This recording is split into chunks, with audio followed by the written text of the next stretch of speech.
Thank you, everyone. Ask the director to proceed with roll call. Trustee Buckland. Present. Trustee Gartner. Present. Trustee Garrow on the telephone. Present. Trustee McPherson. Present. Trustee McAllister. Present. Second Vice McDonald. Present. First Vice McMillan. Present. Trustee McCray. Present. Chair Petersma. Present. Trustee Richards. Present. Trustee Swan. Will be connecting, and student trustee Cindy Calder's not with us tonight, but I know we have our trustee backup. How are you over there? Trustee backup. Sydney, are you on the phone? Not right now. Okay, that's it. All right, thank you. Motion to approve the consent agenda items. Trustee McMillan. Trustee Karkner, any comments or questions? Of course not. All in favor? You can vote.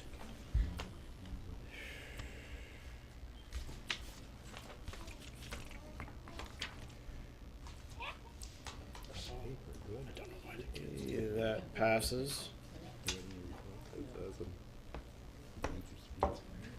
That's a great Move on now to declarations of conflict of interest. Okay, move on now to the next stage, the next part of our meeting, recognition of bus driver awards. Certainly a great pleasure tonight to have with us the winners of the Bus Drivers of the Year award for our region, for our board. Bus drivers are a vital part of delivering education in the Upper Canada District School Board. They are the first to see the children, and they're the last to see, and often the tone that's set with those relationships with their drivers set the children up for success for the whole day. And we certainly appreciate your work every day that you put in, and it's as a parent, I know that my kids are in good hands when they get on a bus, and it's probably the safest ride they'll ever have.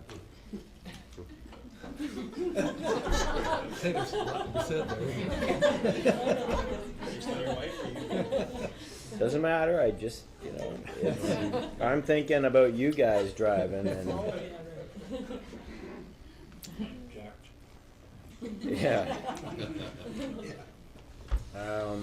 To introduce our Bus Driver of the Year recipients, I'm pleased to invite David Coombs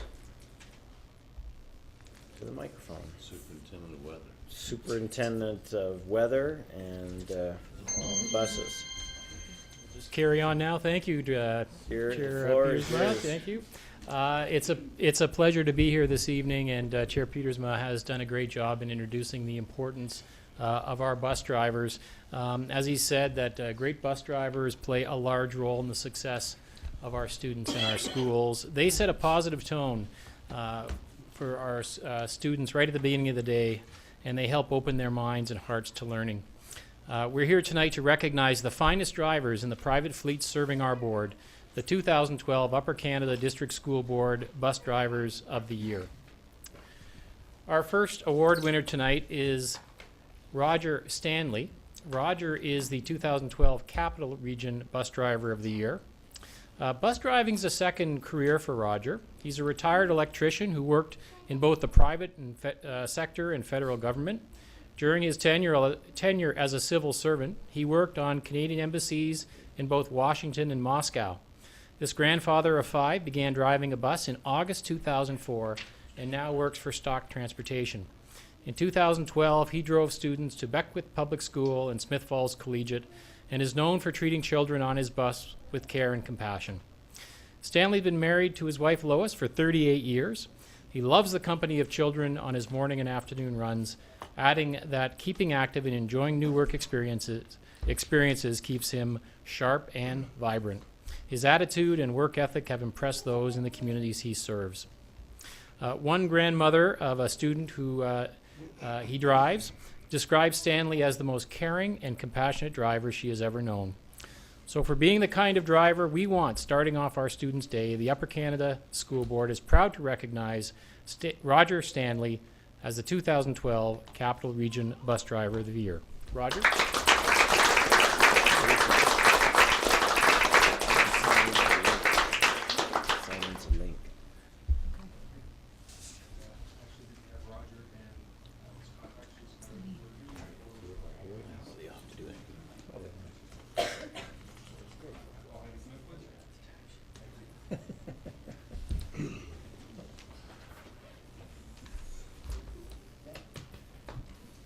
We've lost our chair and director, so I'm the chair now.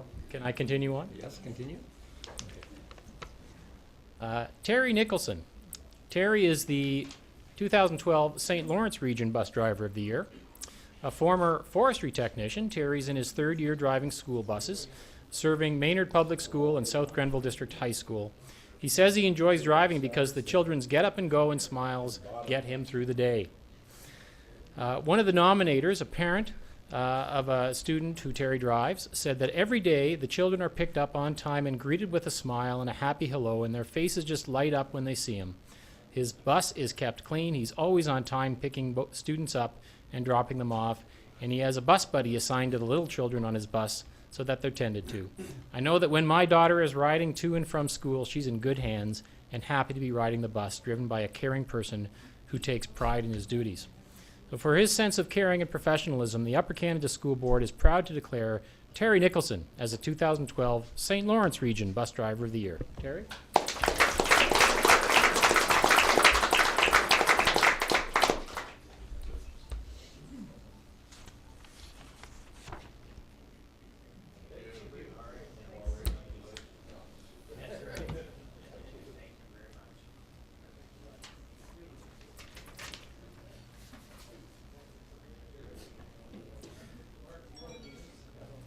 The 2012 Rideau Region Bus Driver of the Year is Carolyn Kleitbo.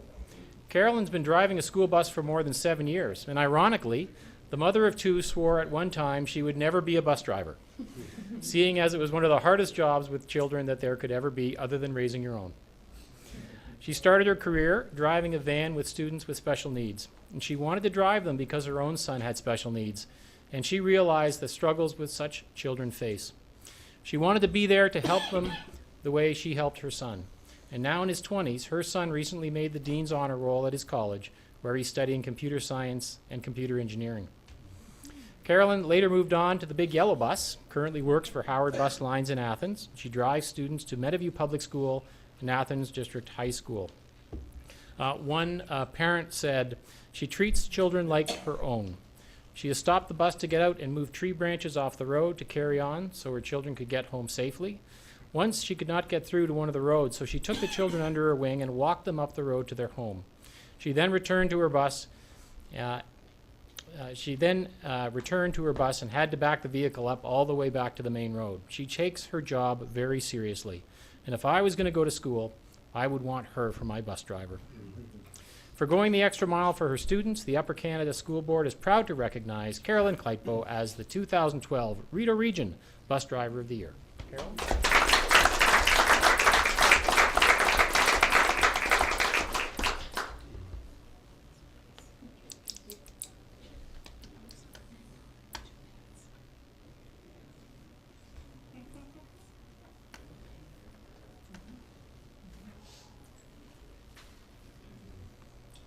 The 2012 Gateway Region Bus Driver of the Year is Christine Lefebvre. Christine began operating a bus 10 years ago, now drives for Roxborough Bus Lines to S.J. McLeod, Williamstown, and Charlan High School. A former farmer, Christine is the mother and stepmother to 5 children and has 4 grandchildren. She loves driving students to school for one simple reason, because when they come on my bus, they smile at me and I smile back, and it makes my day. The reason that Christine was nominated can be summed up succinctly in the words of one parent: she's awesome and the kids love her.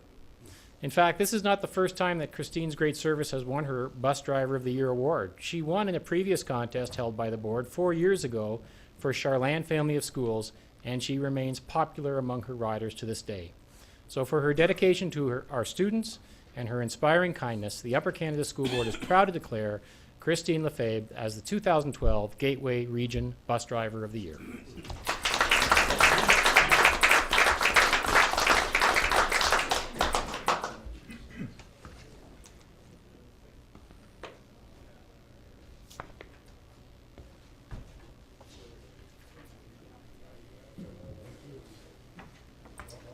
now I have the honor of presenting our 2012 Bus Driver of the Year Award.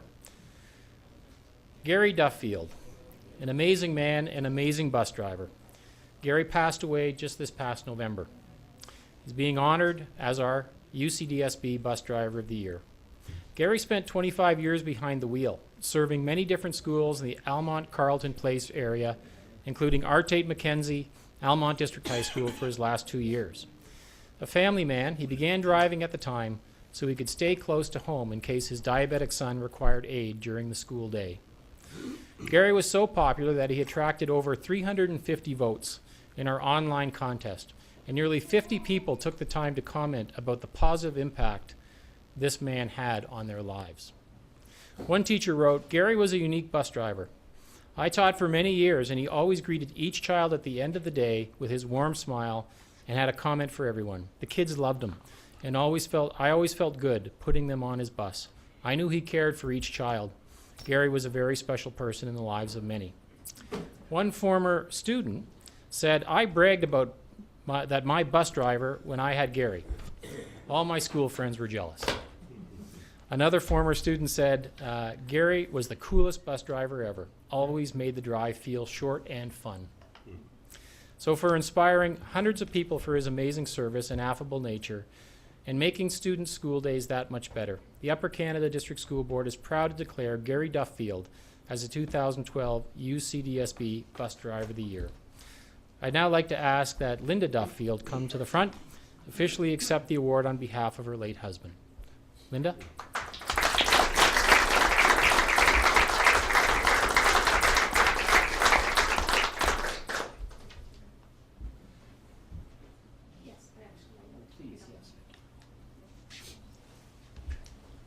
Good evening, everybody. This is sort of a bittersweet moment. Just like to say a few words about Gary.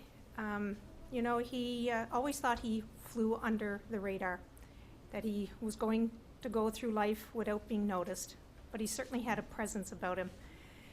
His kind nature, his generous spirit, and his simple gestures certainly endeared him to many people, not just his family. And that certainly is evident by all of the entries on the nomination website that nominated him for Bus Driver of the Year. Certainly my family and I feel very privileged to be here to accept the award. Gary certainly would be very honored and most certainly and undoubtedly very humbled. Thank you very much.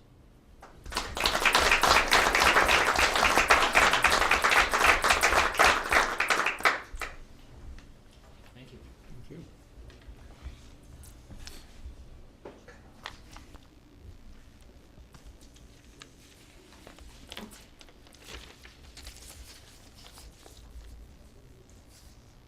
Okay, we're going to move on to the next item. And you folks at the back, if there's any bus driver, if you want to stick around, you're more than welcome. You're brave souls if you do, but you're certainly more than welcome to stay. And of course, you're welcome to leave as well. The next item that we have up for discussion is the Occupational Health and Safety Report 2011-2012. I'm going to ask Jeannie Atkins, Manager of Health, Safety, Risk, and Management, to come forward. Thank you, Jenny.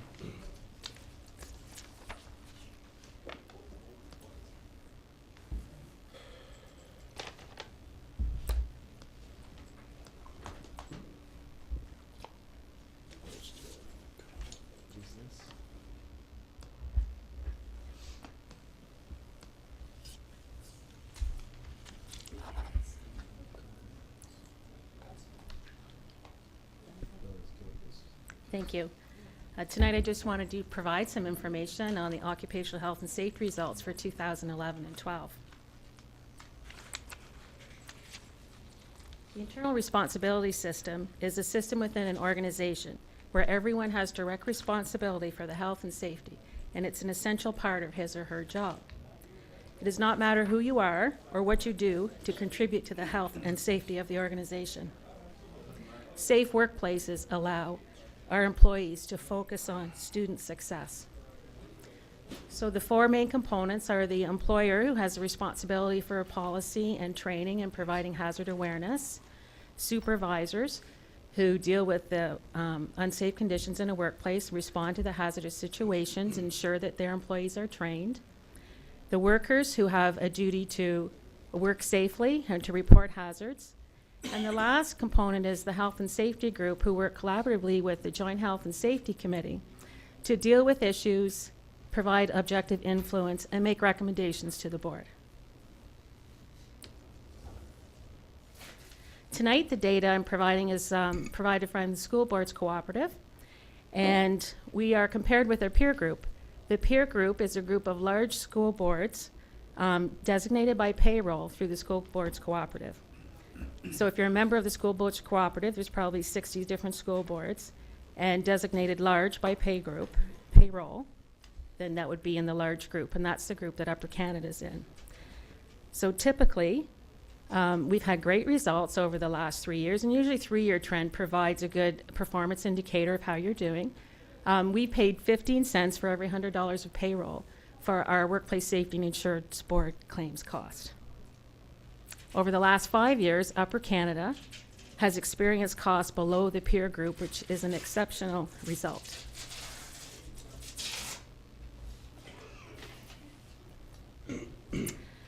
So there's many people that contribute to lower claims cost, and one being our programs. Our programs are our early and safe return to work, where we have less likelihood of longer claim duration and costs if we get our people back to work sooner after an incident or an injury. Accommodated work, our work wellness and work-life balance, ergonomic project, where we provide tools for our work groups, people in our work groups to work effectively and more safely. We have our rehabilitation coordinators.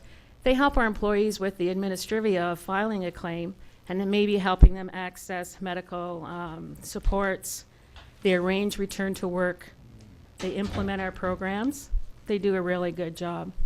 And finally, principals and managers contribute because they collaborate with the rehabilitation coordinators and the employees with return to work and accommodated work, and they're very creative in finding solutions to get their people back to work. They support their staff through their return to work transitions.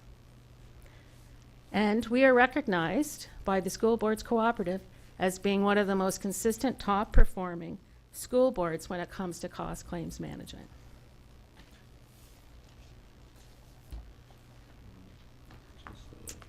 I'm going to talk about accident frequency based into different categories, and the first one is lost time. So lost time is not the day you have the accident and you may go get medical attention, but it's not reporting to work the next day. That's what we consider lost time. Again, our peer group is the same group, and the frequency is classified as the number of accidents per 100 staff. So it's an indicator among the profession, and it's the critical health and safety performance indicator of an organization. So basically, a result of 2011-12 of less than 1 at 0.94 is an excellent result for lost time frequency, well below our peer group. And it's an indicator of great early and safe return to work programs and reduced accidents. So no lost time is when employee receives medical attention, professional health care, but they don't miss any time from work, just the day they return to their next scheduled shift. Our accident frequency is improved over last year, and we still remain below our peer group at 2.34 accidents per 100 staff, where no lost time is implicated.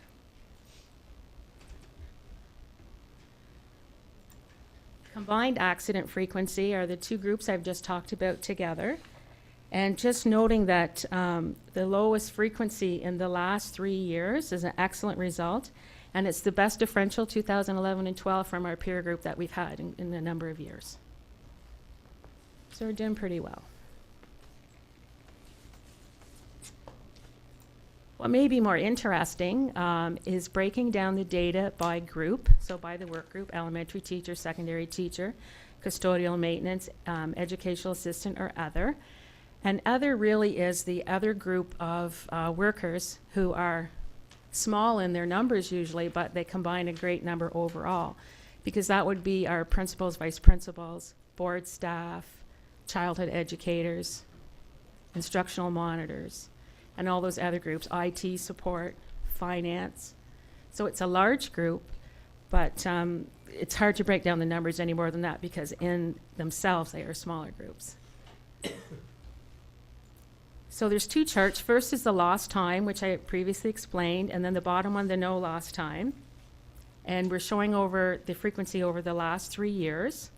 And if I just want to point out some of the numbers in there and try to explain them for 2011 and 12. Custodial maintenance were our most frequent, they had the highest frequency of 1.4, but still if you look at the prior year, it's still a lot lower for their lost time accidents. This data isn't shown there, but the peer group for custodial maintenance lost time is 5.29 and we're 1.4. So that's pretty good. EA is another number, 1.82, again, much lower than last year and consistently below the peer group average, which is over 4. So we compare ourselves to our other groups in School Board's cooperative group. We're doing very well. For no lost time, what's notable here that I will address is for 2011-12, under custodial maintenance, 7.02 is a high number for frequency for that group. But we must consider that group is our oldest work group, and we all know that as we age, it's harder to recover from accidents, and the duration is longer. For example, at Upper Canada, 54% of our custodial group is over age 50, and 85% are over the age of 40. So that does impact on the frequency when you're talking about overexertion claims for custodial group. The data's not here, but the duration of our claims at Upper Canada is well below the peer group average as well. So just talk a little bit more about what kind of accident types we're having, where I'm going to show the data on the next slide. So I'll just explain what I'm going to be talking about. So for overexertion, we have to remember that we're not just talking about an accident where something traumatic happened. Overexertion can be is usually a one-time event. It's missing a step when they're teaching phys ed and they roll their ankle, where there's your sprain or your strain. If they're moving awkwardly to get out of the way in the gym because there's a ball coming at them, and they twist their back. It could be the transfer of a student, which requires physical exertion, or a custodian lifting or moving furniture. So that's what we're talking about when we talk about overexertion. Slip, trips, and falls could be on anything or over anything, and it's quite common that we slip, trip, and fall mostly over students. And the other half of our slip, trips, and falls are usually through phys ed activities or coaching. Struck by and against is pretty self-explanatory. Aggression could be, student aggression could be a medical diagnosis, could be a situational crisis for a student, or it could be a behavioral issue where a student is aggressive and then as a result there's an incident. Or the other category we're going to talk about is exposure. It could be exposure to blood, could be exposure to allergies or an asthma claim. Repetitive strain injury is the cumulative overexertion effect. Caught in under between objects, quite common, especially in tech. And this category would also capture a mental health claim or post-traumatic stress disorder claim. So that's kind of what all the accident types are.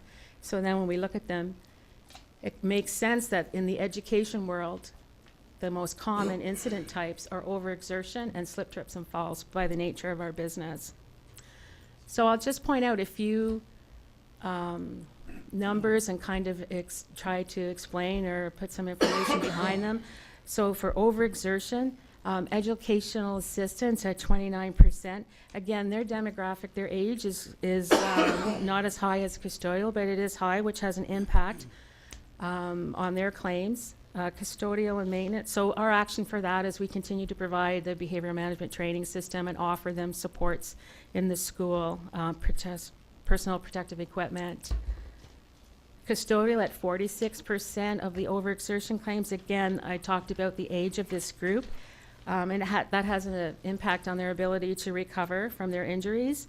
And we continue to provide them ergonomic tools every year through our wellness and work-life balance projects. We educate them about proper body mechanics, and really getting them to change the way they do work is a challenge, and we need to promote task rotation with them so that they're moving around the different body parts that they're using at one time so they don't overexert. Slip, trips, and falls, 26% for elementary teachers. That is, could be outside supervision, could be the impact there. Lots of times they're, with the younger kids and in the phys ed, they might not be as coordinated and they trip and fall over each other. Dance class seems to be commonplace for things to happen. And for secondary teachers at 34%, that's their highest group for slip, trips, and falls. More than half of those injuries occur phys ed or coaching. As well, 3 serious injuries during 2011-12 school year did not happen on our property, but we're still responsible for that. Struck by against it, these are not usually serious injuries. It's just, they walk into the corner of a desk and they have a bruise or a small laceration. We find this happens with the elementary teachers at 31% being high, because lots of times I find they roam around the classroom and they bump into objects because they're backing up or maybe paying attention to a student, and another student moves an item behind them and they walk into there. That's the type of things I see when I analyze the data. And secondary teachers, they're getting struck in technology classes and gymnasium and coaching as well. In the aggression, we continue to train our staff. We work collaboratively with the support staff and the systems, with behaviorists and child youth workers and other specialist staff. And we continue with the development of staff and safety plans and behavioral plans. And looking at the data, it's representative of one year to the next. There does not appear to be any change in what's happening with our incidents or injuries. It's pretty consistent, or I would bring something forward.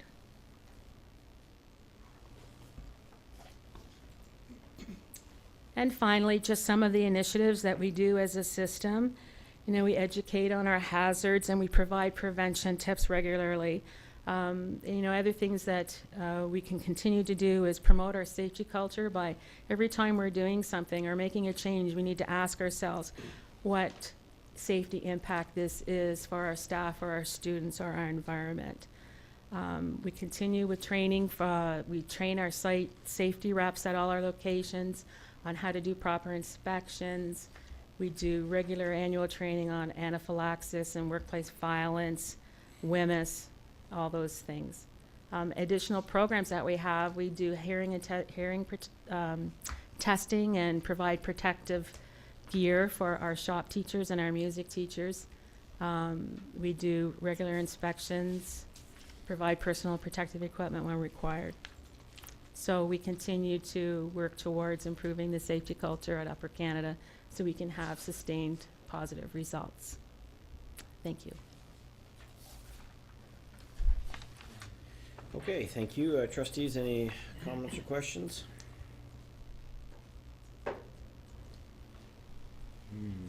Trustee Karkner? Through you, Chair, I'd like to know what lockout tagout means. Not being up on this.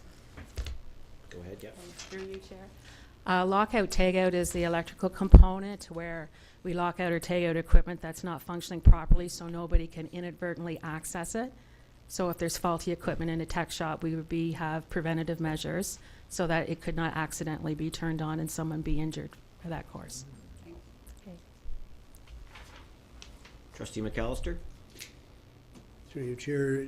Jeannie, it would seem to me that this is a pretty good report and that 2011, 2012 was a good year for us in almost every category. Is that correct? Go ahead. Through you, Chair, absolutely. To what would you attribute that? I just think it's our safety culture. Asking the questions every time we do thing is important. Just always referring to having Planning is huge, and planning with our students in behavioral situations has been very helpful. Providing yak tracks for the reduction of slip, trips, and falls for our staff who are out on the yard. Just continually promoting that safety culture, because it's difficult when we're not producing widgets. We're educating students, and they're unpredictable. So I'm very proud of our results at the board. Thank you.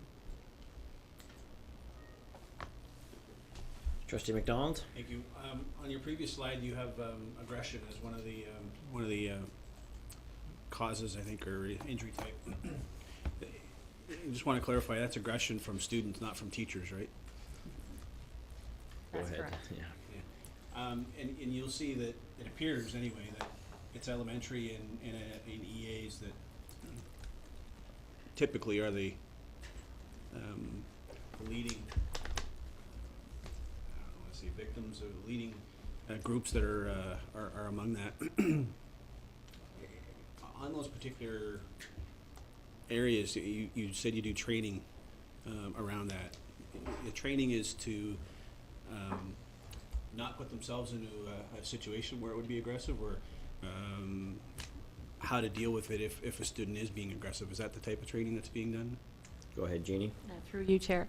The training that is provided is usually provided by the spec ed team, where it's the behavioral management. So that's kind of a step in the whole piece. There's more aggression, obviously, in elementary because, young students are learning to come to school and learning to deal with transition. And it takes a while for them to develop that behavioral piece about behavior at school. And we, being able to allocate our staff to write behavioral plans to support the EAs and the teachers in those situations. We do also provide personal protective equipment if it's indicated that there's a need. I think by the time they reach secondary, which is why there's no incidents reported, is we've done a good job up to then. Trustee McMillan? Gina, just to follow up on that, I mean, you're looking at 16% of total injuries. We're not talking that many staff, I wouldn't think, are we? Go ahead, Jeannie. No, I think we've just started breaking down aggression numbers in the last few years, so they're always grouped with the other injuries before, but we decided to break them out just to kind of keep track of what's happening. So I don't think that there's very many involved there. And some of those aggression incidents can just be, not just because it's still not appropriate, a slap or a punch that causes a bruise and someone might get medical attention. It doesn't mean that it's a very serious incident. Thank you. Trustee McPherson? Through the chair. Just out of curiosity, other injuries seems to take that plays a fairly predominant role. What would you describe as other injuries? Go ahead. Through you, Chair. The other injuries that I had described on the previous slide were like the exposure. So if somebody wears some scents to school and someone has an asthmatic reaction or an allergy, repetitive strain for a custodial person maybe. Getting caught in under between objects is really common as well. Like, consider a custodian, buffing down the hallway and they might jam their hand between the hand control and the wall. Those types of incidents I would classify under there. Trustee McCray? Through you, Chair. Jeannie, you talked about the duration of time off for Right. custodians, and you said it was below our peers. So my question is, what is the norm of our peers for time off, and what is the duration of for our custodians off when there is the norm time off? And the reason I'm asking is because that can be quite costly to an organization if they don't return to work as quickly as possible. Absolutely. I didn't provide all of the numbers, and I don't have them with me right now specifically.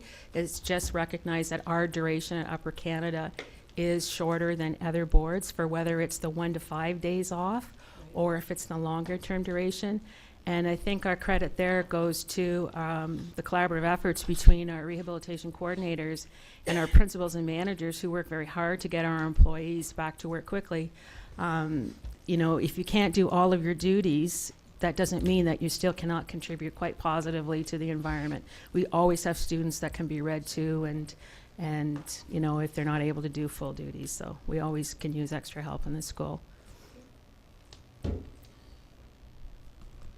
All right, any other comments? Trustee McAllister? I have a question with regard to wellness. Wellness is not, I assume, part of the health and safety report, is that correct? Go ahead. Through you, Chair. Wellness is, the Wellness Work-Life Balance initiative is really a part of, well, all of Upper Canada is involved in the wellness in one way or another, but it is not in my portfolio.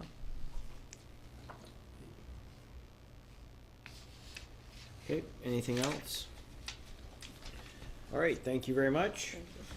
Appreciate you coming and reporting on it. And we will see you in a year.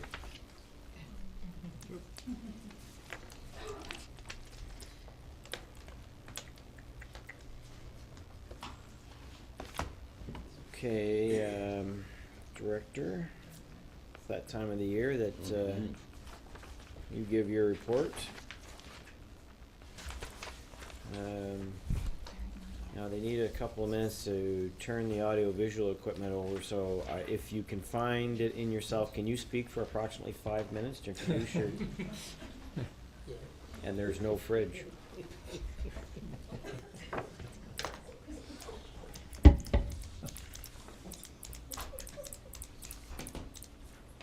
nice to have a friendly, loving audience.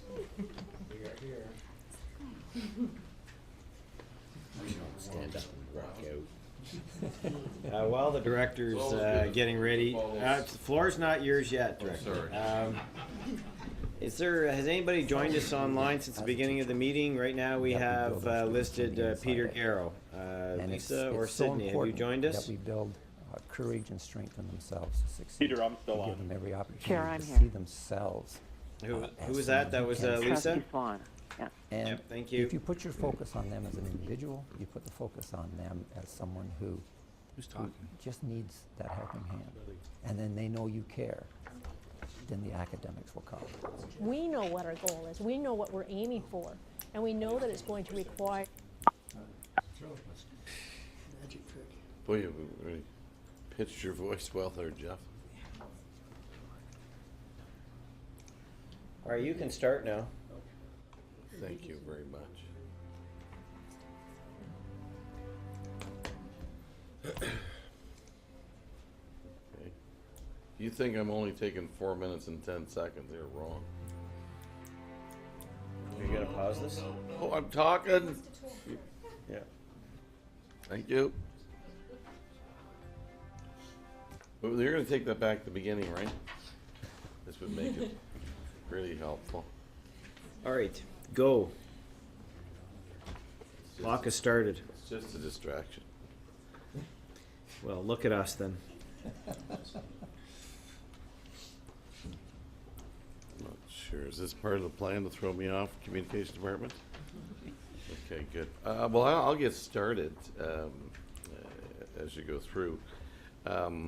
First of all, I'd like to make reference to the chair's made this inappropriate comment and should be censored for it, is that at Linda Lumsden's retirement, David, the assistant superintendent, well, you notice assistant superintendent, he was demoted.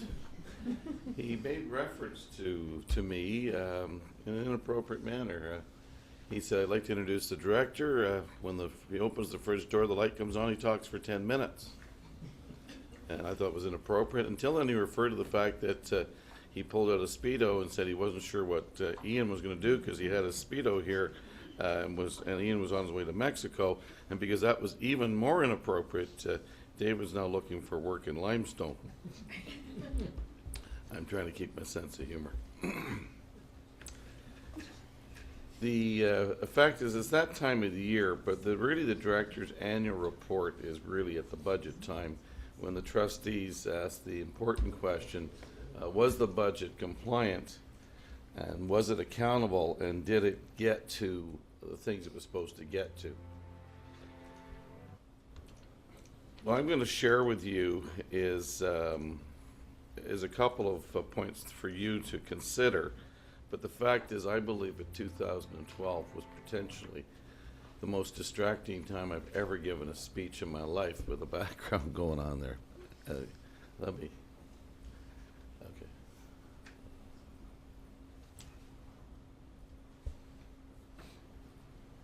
Are we ready? Is that? No. Are we ready to start, Mark, when I'm finished talking?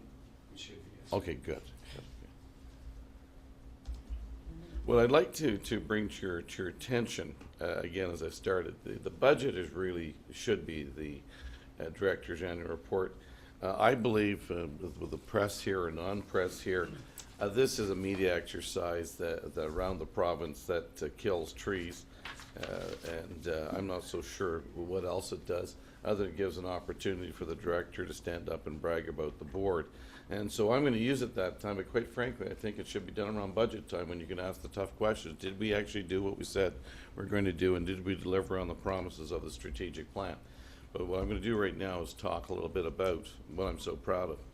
Tom Jackson, the Chancellor of Trent University, motion picture star, television star, recording artist, the pride of Winnipeg, and a First Nations leader, unparalleled, spoke to our summit 2 years ago when we had our summit on music. And he walked in, all 6'6" of him, as handsome as he is, and he put his arms out and said, "I love you." And it was interesting because none of us really expected that. Then he proceeded to go on and explain why he loved us and set a tone for our summit that was unbelievable. But I've had the opportunity to work with him as Board of Governor of Trent University, and I've come to understand that we who are afraid to use the word love don't experience it the right way. And since that particular time, I've chosen not to be afraid of the word, and I'm going to tell you right now, if I could put every one of our employees in the room right now, or have a room, I would tell them that I love them. We have an inspiring board that has become the board by which others are measured. A great organization that has an uncommon, deep-seated conviction to do right thing for all of our kids. It was about 7 months ago at this board table, David McDonald, who can be a bit ornery on occasion, we've noticed, so forth, pushed very hard at us and said, "Are we complacent?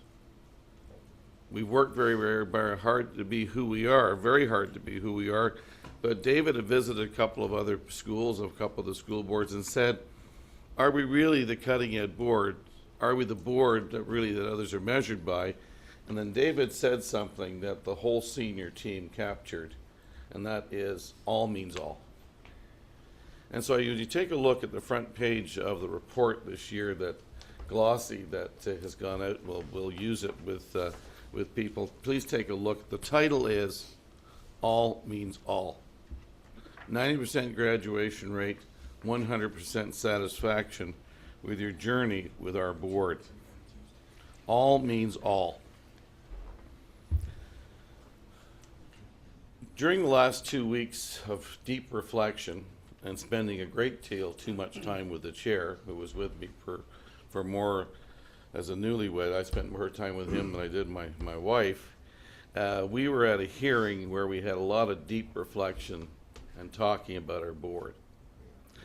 I had one reprieve away from the chair. It was one morning I was to speak at Queen's University to 400 students, and I left early in the morning.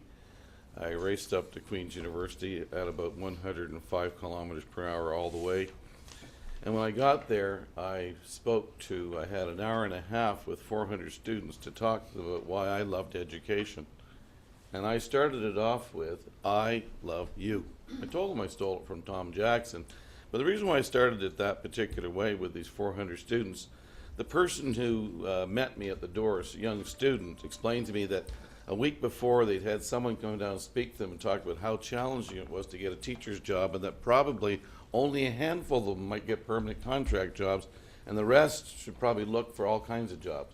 And so the kids were coming in, and I was quite astonished. They were coming in, and two students came up to me and said, "Could you sign my form to say I was at your speech?"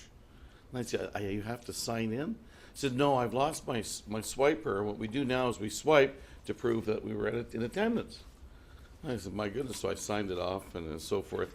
And I thought for a moment that these kids may be just showing up because I was on the docket.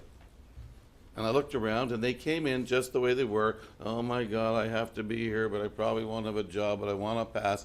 And I started the whole thing off was, "I love you." And in 1979, when I graduated from here, I sat right here, I listened to Lloyd Dennis talk. They said the same thing, people weren't going to get jobs. The bell went on, the time's up. And I said, here I am, some 34 years later, I got a job. I said, well, the first 3 were occasionals, and I worked and worked, and all I prayed for is that the women on the staff would get pregnant and I get more occasional teachers' jobs. And the kids laughed. And then I turned around and said, stop for a moment. And I said to all of the students in here who are from Upper Canada, from Elmont all the way across to Cornwall, from Cornwall down to Gananoque and everything that circles Ottawa, I said, could you stand up? And the kids stood up. He said, I'm ever proud of you guys. You went to such a great school system, and I don't want you to be hired by Ottawa and Limestone. You're going to come and work for us. I said, come back to where you started. And I said, before you go, I'm going to give you my business card to make sure you use that with HR. And the kids laughed. They sat down, and they all came up at the end, and I gave them all my business card. But during my speech to the kids about character and why character was the most important teaching tool to have in your toolkit, I spoke about a teacher, Keith Hall, who worked for me, probably one of the best teachers ever worked in Ontario. Science teacher, maybe not the best science teacher, but truly the best teacher. See, he loved his kids. He loved them all. And one time I picked up a kid in my school who came to my school. We received a really neat rating from the Toronto Star about how good our special education programs, and everybody that brother knocked on the door. And this little boy appeared with his mom and dad. He had brittle bone disease, and by the time that he was 13, he'd had over 200 breaks, and this time he was in a wheelchair because his legs would break just sustaining his own weight.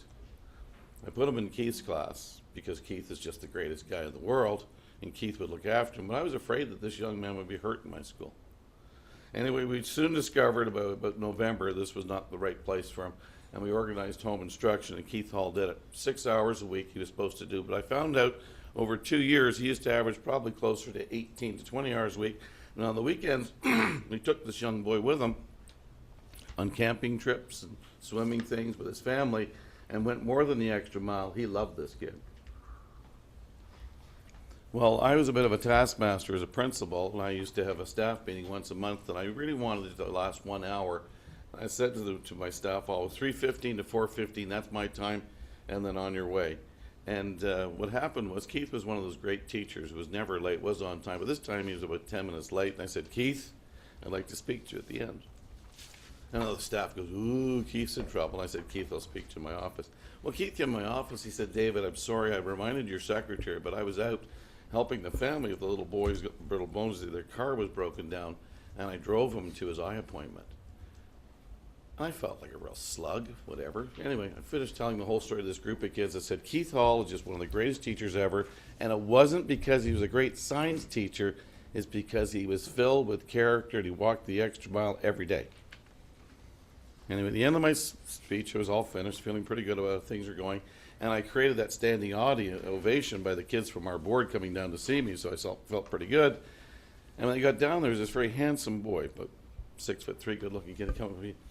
I said, what school do you go to? He said, I didn't go to school. I'm Scott Hall. I'm Keith's son.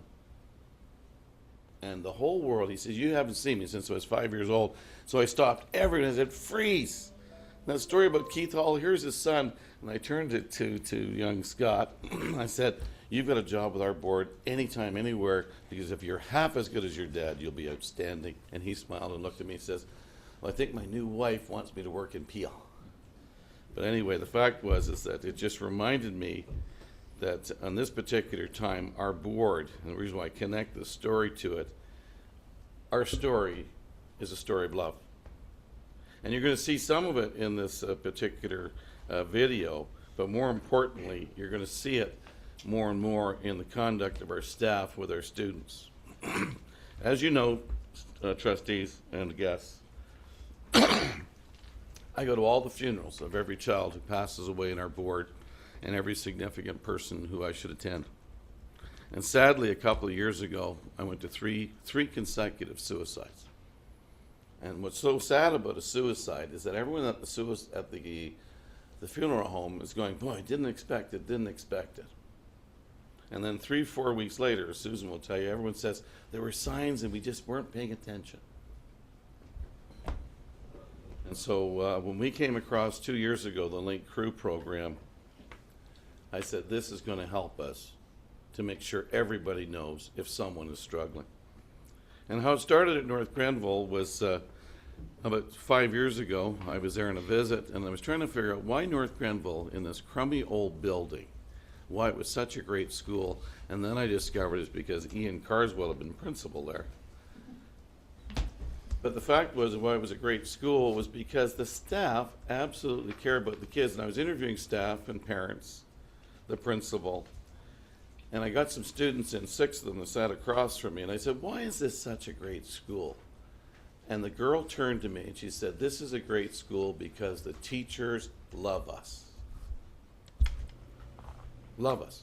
And I said, wow. It was interesting. Phil was with me, and so was Nancy Hanna. And I said, well, that's a really strong word, love. I mean, what do you mean love us? She said, well, you don't know my story, but last year my sister died in a car accident. And I couldn't go back to school. I couldn't face anyone. And the teacher drove out to our farm, came out to see me, cleaned out my locker, brought everything out of my locker, and then gave me everything. Said, this isn't because we don't want you to come back, it's because we don't want you to come back to a smelly locker, and I'd like you to come back on Monday. I'll meet you at the school. Would you come back to school because you need to? Well, she was crying, I was crying, Phil Dawes was crying, Nancy was crying, and I think it's really, really true that staff at North Grenville love their kids. Well, needless to say, move the clock forward 5 years. I'm at North Grenville last year, and I'm examining the Link Crew program. And young Taylor, who you met here, beautiful young girl who was at Laurier this year, sitting with her, I said, why has this program gone so well? She said, well, you know what it is? We've learned that we have to love all the kids in the school, and if we love all the kids in the school will be a better place. I thought to myself, here's a kid again using that magical word love as we go through. Well, to make a long story short, I said when I saw this going on, this Link Crew program had to get into every one of our schools quickly. But one of the things that we can do as a board that's magical as a board is we can implement at a large scale quickly and in a powerful way. So what would take some boards several years to figure out with a pilot group and another larger group and then a larger group, and after 5 years, we have Link Crew in every one of our schools.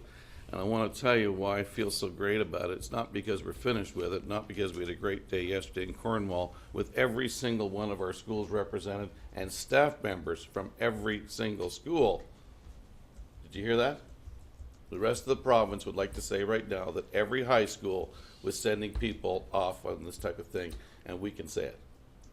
And they didn't go there because David told them to. They didn't go there because their principal told them to. They didn't go there because their union told them to. They went there because they had to, because if you love your kids, you do the right thing for the right reason at the right time, and you make the right calls. And those teachers who chose to go to Cornwall, who perhaps had some teachers on their staff saying, I don't think you should be doing that, or perhaps had someone looking down their nose at them and said, no, I'm dedicated to this program. I'm dedicated to these kids, and I need to be there. So they plunk on the bus, and they go for a 2-hour drive from Rockland. They go for a 2-hour drive from Elmont there because they had to, because they loved their kids. I think it's wonderful. In fact, it takes my breath away. It makes me very, very proud of the system, and it wants me to tell the whole system, damn it, I love you. So this gift of love shows up in different ways. And this past year, how it showed up. In my annual speech at the start of the year, I tell all the principals these are things they should do, these are things they shouldn't do. And I added to their list last year and this year for the first time, not only do you have to follow all the guides with child abuse to make the proper reports and do all that, but I'm demanding from you that if you think someone's at risk for suicide, you make the proper reports there too. I said, we're not hiding behind anything. Mental health is a gigantic issue, and I want to make sure, as David McDonald said, all means all, that we look after all. And so after we started Link Crew at the start of this year, our schools have become more sensitive, have become kinder, more loving places for kids to be and for adults to be. Places where you're very proud to walk in. And this past year, I think, was really neat because I didn't go to a suicide. You see, because of our program, a mother got a call from a principal saying, I'm worried about Johnny. I gotta tell you, I have nothing to go on, but his teachers are worried about him. And the mother said, I am too. I'm very worried. He's really turning into himself. And he said to the mother, let's watch him together. Let's watch him carefully. At school, we'll watch him. You watch him. And how it. That morning, she got up, she drove, she thought about the conversation she had with her principal. She said, I wonder if Johnny got on the bus. And she drove home, and who'd she find in the basement getting ready to take his life was her son. And she phoned the police, and within hours, he was in Kingston in the hospital getting the support he needed, and I didn't have to go to the funeral.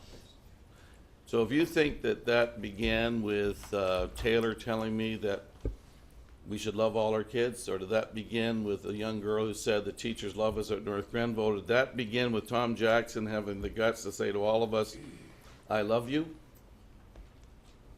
It did. And I have to say, for our system, I love this system. I also believe the system loves me. And it makes me a better leader, it makes me a better director, makes me a better human being. Now you're going to see all kinds of things in this video, but if you don't remember, the most important thing is today, this wonderful board, Upper Canada, which is not afraid to stand up courageously for kids, that we have great character, but probably this year, after Link Crew, one of the most proud things I am of anything as I look around this table, and you got it right. You see, I sit to talk to directors across the province. As you know, I speak across the country at places. I'll be out at Newfoundland, and I'll be in Toronto, I'll be in Alberta. I'll be speaking about character education, our board, strategic planning, implementation of strategic initiatives. But the greatest thing that's happened with this table is that we continue to put students first. I have never seen a group of adults around this table, from the chair all the way through, even to Krusty and the numbers, who says, how will this make our kids better? How will this help them learn? And when you have a system that has the audacity, the thoughtfulness to put kids first, it's powerful. And I'm very, very proud of you. I'm proud of my senior team, and I'm proud to serve these trustees. Now, what I'd like to do is tell you what we're going to do with this year. What you have is the what I call the bus driver special. No disrespect to Bill, but Bill knows what I'm talking about. One time we used to hand out hundreds and hundreds of these, and then Bill swept them up at the end of the day when the kids left them on the floor and so forth, and we decided that perhaps cutting down trees and sending these home was not the best use of this. In fact, we were told by many people that they never did make it home, and parents were wondering what it was about. We moved to a video because they can come and take a look at this, and we've tried different ways to sell it and put it around. But we have created a copy this year that we're going to use as a guide and something that we can have in our pocket to share with people. But this is not something that we've sort of cut 55,000 copies out of as you go through. It's a neat look at the system at a helicopter view. As I take you through it, probably after those two great pictures of the chair and myself at the front, I'd like to have that poundage. That was 20 pounds ago. But the fact is, you take a look at this, probably perhaps the most important thing you'll see there, I believe, is the trajectory of our graduation. We've made 90% graduation where we're at, and we're well on our way. We're tracking at that, and I think that it will continue to be how we organize ourselves. And then boldly in the middle of the 5th page, you'll see over the last 10 years a serious look at our ability to increase our participation rate and where we're moving with that. And my big fear, of course, I've shared with several people, that with what's happening in the province right now is the potential for people to think that we're not doing everything we can as you take a look at it. I will take you to the next page, and it might be startling to you. It is to me, it is to the province. You take a look at our math results. Our math results are not good. We're not putting lipstick on a pig or trying to change how it should go. Our reading and writing stuff is at above the provincial average in every single thing. And we have a problem in North America. We have a problem in our board, what we're doing with math, and that is going to become an issue for all of us. I know that the ministry is taking a close look at that. We must do the same thing and take a look at the meaningfulness and the relevance of our math programs. So I wanted to bring that to your attention because you can't go up here and just brag. But on the last piece I'll share with you is we have 9 chapters in our annual report, and I'm not going to take you through the 9 chapters tonight. It would be inappropriate because it would take up a lot of time, and this is something that we know people go to.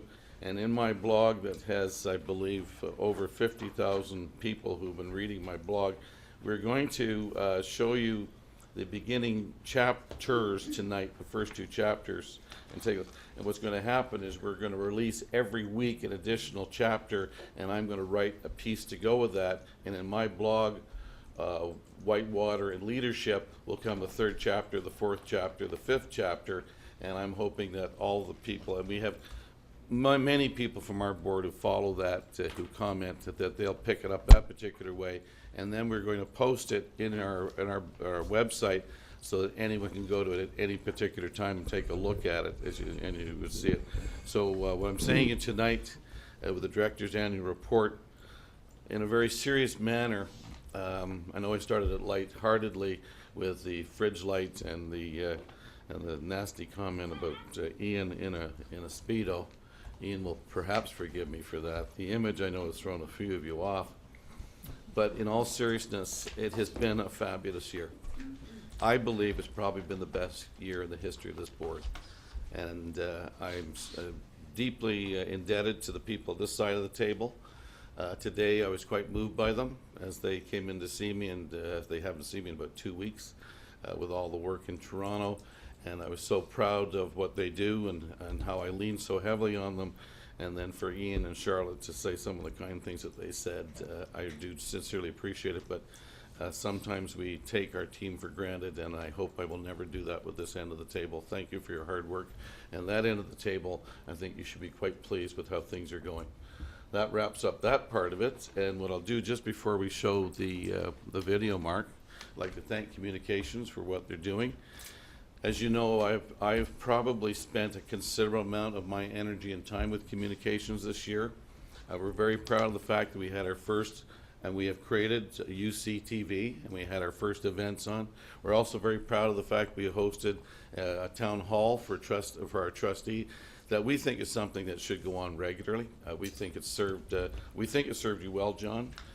We think it's something that perhaps each of the trustees should consider for lighting up their particular part of and that we're looking at further things from the Communications Department. I know in our relationship management part there that we're getting real good feedback quickly. When the chair and I were with Charlotte in Toronto, we were getting regular reports on what things were being said, something that we'd have had to dig up if we could ourselves, and those information was coming in regularly from the Communications Department. It helped us to be relevant and meaningful with the people we were meeting with in Toronto, and I think it's a sign of that we can be very responsive to our communities. So those are a couple of things, and now I'll take any questions, Chair Petersma, if there are questions before we show the intro of the Director's Annual video. Any comments or questions at this point? I think we're just so excited to see the first 2 chapters that no one wants to delay it anymore. We've sat patiently for 5 minutes while you introduced it, and so we're dead keen. I do believe that John wanted to ask me a question, but if you're just being kind, John, I'm going to get you later. But thank you. I'm gonna just wait for the first 2 chapters. Thank you, Mark. David.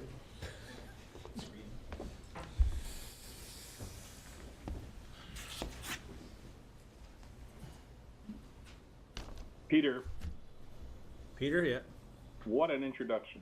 Thank you, Peter. I haven't even seen the video yet. I love you too.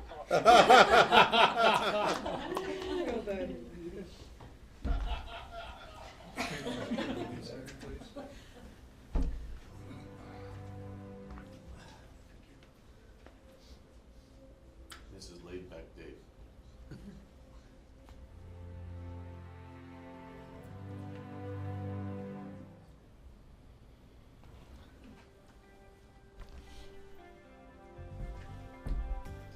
This past year has been the best year that Upper Canada has ever had. Not just to be measured by our academic successes, but also to be measured by the things that we intend to do and the things that we're delivering on. We are going to create futures for every student in our system. That means all. We have to look to find out what their dream is. And when kids are connected to their dream, we prepare all students for a successful life.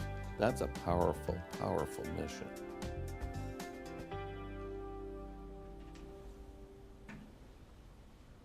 I've always believed as a teacher that we build our students from the inside out. And it's so important that we build courage and strength in themselves to succeed. We give them every opportunity to see themselves as someone who can succeed. And if you put your focus on them as an individual, you put the focus on them as someone who just needs that helping hand, and then they know you care, then the academics will come. We know what our goal is. We know what we're aiming for. And we know that it's going to require us taking really careful care and attention to all of our students and all of our staff. And when we are able to do that, then we're going to get there. And that's where that wellness piece really fits into all of this also. Because if we're not paying attention to the wellness piece, then there's going to be casualties along the way that we really don't want to have happen. I mean, there are some kids out there that are in real dire circumstances, that have real needs. Do we maintain ownership of those kids? Do we recognize that we need to go over and above what normal expectations are to reach that child and make sure that they have success? Does all truly mean all? If you're going to say all means all, you can't just hope that's going to happen. You have to create the conditions where that will happen.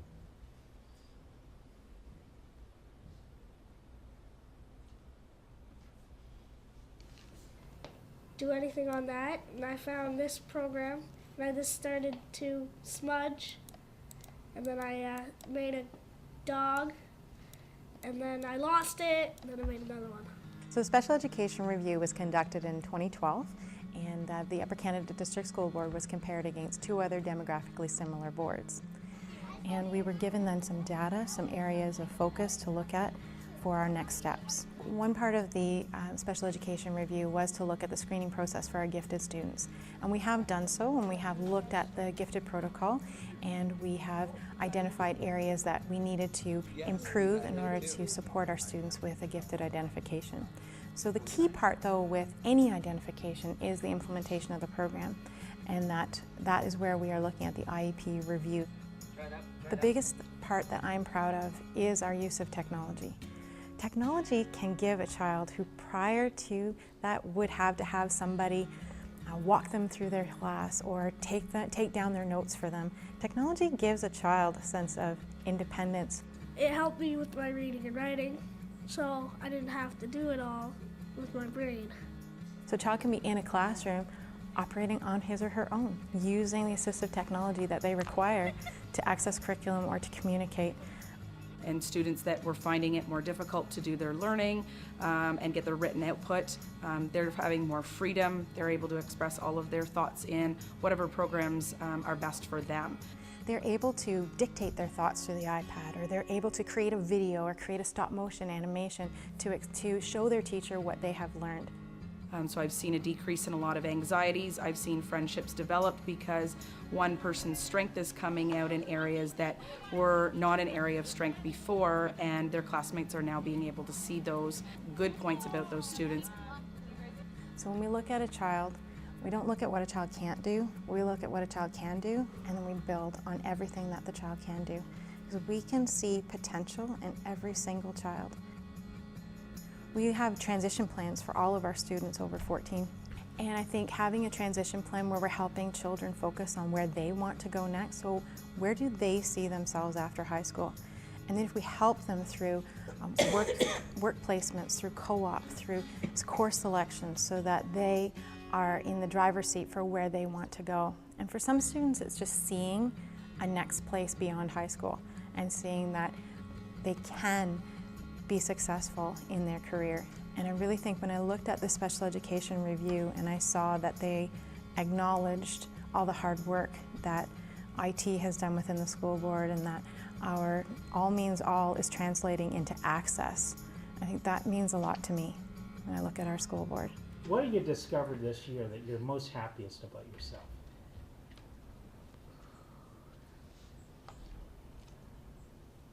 I can read. That's what I'm most happy of. I can read a lot better. I'm just reading a book a day, but I can read a lot better. I can write a lot more words. I'm starting to get faster on my writing. That's pretty much it.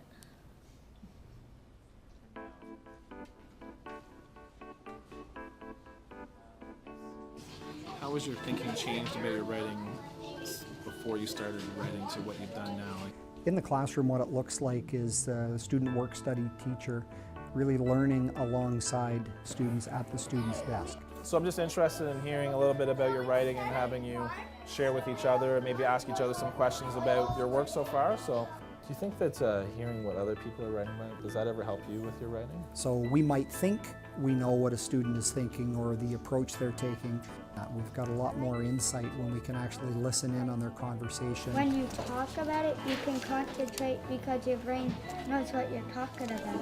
Some of it is quite a surprise. It's not necessarily what we intended. And other times it's quite insightful as to the approaches they take. Maybe a very unique way to solve a problem. They may be bringing in some experience that we just assumed they didn't have. Well, I had one little boy explain perimeter to me, which I didn't think he was understanding at all. His teacher didn't think he understood anything.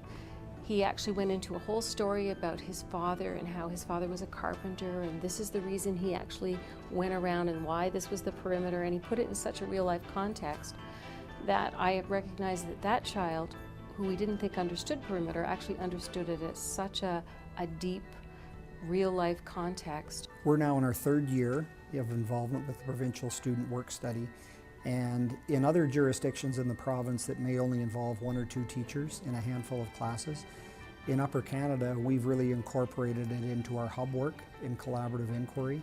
So that student work study lens or student work study focus is something that we bring to all of our hubs, and we're involved in all schools across the district. It's really about providing some opportunities to share some of these observations with the classroom teacher and really try and unpack the observations and co-construct some meaning from them. Teachers are very concerned about covering the curriculum, and I understand that. But I think one of the ways that we're surprised at how much of the curriculum we can get at when we allow the students to be a significant part of where the learning goes. I think students begin to take on responsibility for their own learning. They can identify the things that they need in order to feel more confident and have more success. I think one of the many benefits in the student work study is in the classroom environment or in the classroom management piece. One of the offshoots of doing this work is that you really learn to see your students differently, and we're really starting to appreciate the value of oral language in our classrooms. We know that learning is really enhanced when students are able to talk about, represent, explain their thinking in addition to just kind of responding to performing a particular task.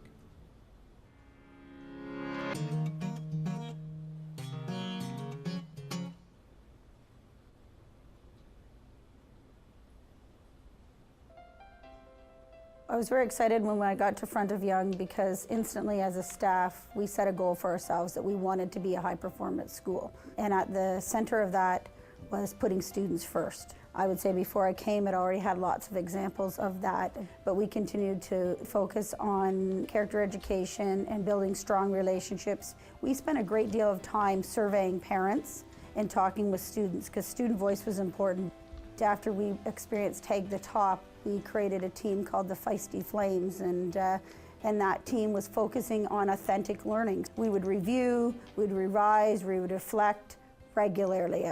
We had to be reflective, we had to be critical of the things that were going on, and we had to be willing to change for the betterment of the student. There was a lot of cross-divisional partnerships. There's a lot of integrated activities that were created through our authentic learning, and it became a part of our school success plan. So again, everything was linked. Nothing was an add-on.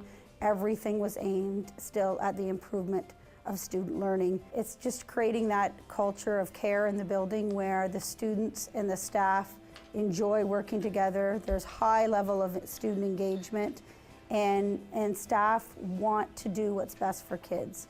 By modeling your school success plan off of the board's strategic plan accrue, everything stays in alignment and everyone kind of speaks the same language. So then I think it's much easier to hit the level of attunement quicker when we're all speaking the same language.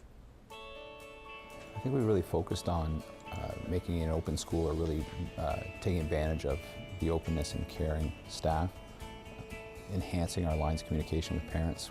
We started with social media, Twitter feed, Facebook, to try to provide as much information to parents and to have a dialogue with parents. In addition, we've really, as a staff, have ensured that we're tracking student progress through our SST to ensure that we're providing support for students when they hit obstacles and struggle. I think that we've got a really engaged and caring staff, evidenced by the 20 extracurricular activities that we're running in the first 3 months of school this year, involving over 40% of our student population, along with a very vibrant student council, our TASK, our Trojan Activity Student Crew, who are doing lots of fun activities weekly for our students. We've got a really highly engaged staff who are innovative in how they work together and how they think and coming up with new ideas. We've just received a $7,000 Lowe's grant through Skills Canada, where we're purchasing some material, construction material for our grade 7 through 12 students to engage in some stewardship in the local trail system.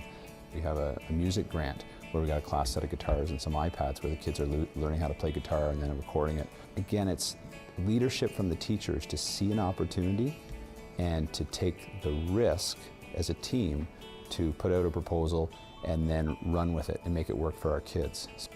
And we're seeing from that some tremendous student leaders step up through our LINK program and really come up with some neat ideas.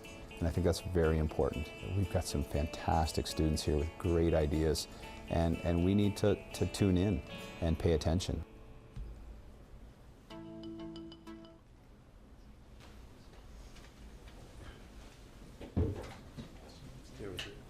So we have a series of 7 more chapters to come along, and we're going to introduce them one per week. The Communications Department with a brief write-up from myself, and we hope that you will follow along. Thank you. All right, thank you, Director. Any comments or questions? Trustee Karkner?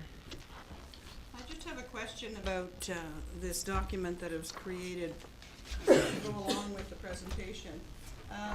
You did point out the EQAO scores, and that the math is one of the areas where we're having some difficulty.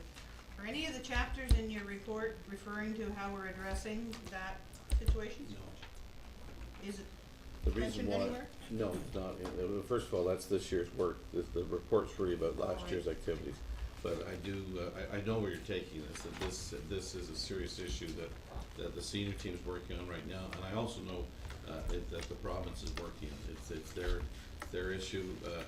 It's a North American issue too, because it's not girls in math, it's not boys in math. It's an issue of what we're doing in our math instruction. And I think any teacher who's been worth their weight would know that it's not a modern problem either as we go through, and I think we got to figure it out. Some places have, and we have to find out how they do it and how it can be done. I know from my casual, as an anecdotal, in the many schools I'm in every week, I don't think our teachers as a group feel real strong about the subject area. And in talking to the people at the Faculty of Education, they don't have large amounts of people saying, you know, pick me to be a math teacher. In fact, it's one of the toughest places to get expertise in. And I think we're going to have to figure our way out of this one and work closely with the people who have some early signs. Ian may want to comment, but that may not be fair on my part because it wasn't. I didn't prepare Ian for that tonight. But you might want to. Yeah, I think I can speak to it because it's been a preoccupation this year as a focus, focusing on it extensively through our hub work. We've probably done our most rigorous EQAO analysis in the history of this board, focusing on math. We've gone through every single question on EQAO. We've mapped it to the curriculum. We've measured our performance against the province. We have our math consultants working to break down those tasks into their understanding. The short answer is there is not a quick fix to improving mathematics instruction. There are a lot of pieces that need to be put in place, supporting our teachers, improving their understanding of math content. It's a very rigorous curriculum. I don't think we should apologize for it, but it does present incredible challenges. Some of the impediments that we have is to perform math at that level, we have to unlearn some of the ways we've approached what we think math is. Children that are sometimes rushed through doing things like computation before they've had an opportunity to develop the underpinnings of conceptual understanding. The thing that happens in math is when you miss that conceptual underpinning, it starts to add up. And so maybe you can get by for a few years, but you get to a certain level and the wheels can really fall off. At the same time, I'm really amazed at what our students can do in their classrooms, their ability to solve problems, to represent complex situations. I don't think it's for a lack of talent on our students' part. This is the work of a number of years, quite frankly, to get our math where I think we expect and where our students deserve. Trustee Karpner? I appreciate that response because when parents do have a look at this and they see those results, whether they've seen them before or not, they're really here out in their face in this document that as trustees we're going to need some answers as to what is being done about improving those scores. So having that kind of an answer to take with me when I meet up with my parent councils is going to be helpful. And anything more than you could offer to us along that to help with those answers, I would certainly appreciate it as a trustee. Director? Carol, I think you're, Trustee Garrett, I think you're dead on. That's the approach should be. Recently, about 6 months ago, Anne McRae and I were at a meeting with her family of schools, and we didn't dodge it. We didn't try to put lipstick on the pig. I spoke about it very frankly with the I think you had in your curriculum night, you had a library full of people from all your schools, and we didn't dodge it. We said it is a problem. We said that we understand that at particularly the primary level, that a lot of teachers did not pick math as a reason they wanted to be a primary teacher, and that we had to look at bringing up their level of comfort with it. As Ian described very articulately, I think that sometimes we move into computation before kids are grounded in a total concept of what the number really was. And being an old math teacher myself, I think that if you're not grounded in as Descartes would say, in your developmental theories, I think then the abstract will never be understood. And I think we have to go back and peel the onion right back to the core to find out how we can help our teachers teach this. But I think in some cases, from my perspective as a math teacher, we will be doing instruction with teachers. Trustee McRae? Through you, Chair. It's interesting that, our young people are so in tune with technology that there hasn't been something that's come through technology that would maybe help us get to the grips of that problem and maybe have programs. Maybe Ian would know about this. Are there technology programs that will help us to, develop on these concepts? Sure. Google KHAN. Director? If I may say. In all seriousness. Do the Google, and then I think kids actually need time counting. They actually need time playing with material. The old-fashioned things you do in a sandbox. The whole concept of what 100 is. What happens when you divide 100 by 50? You have 2. And these are concepts the kids just don't get. How would you get 2 from a 50? And until you're spending time with it. And some of the things that we're seeing now in the Google thing that Greg has referred to is the actual manipulation and getting kids grounded in money earlier. For that whole concept. And these are things that we're paying close attention to. Trustee McPherson? Yes, given that the secondary school literacy test is a requirement for graduation, and I see that we've been in slow but steady decline since the 2006-2007 school year, yet our graduation rate continues to increase. Can you perhaps explain this contradiction of numbers? Well, this is through you, Chair, this is a statement of a test. The kids now can take a course too, and this is what they're doing.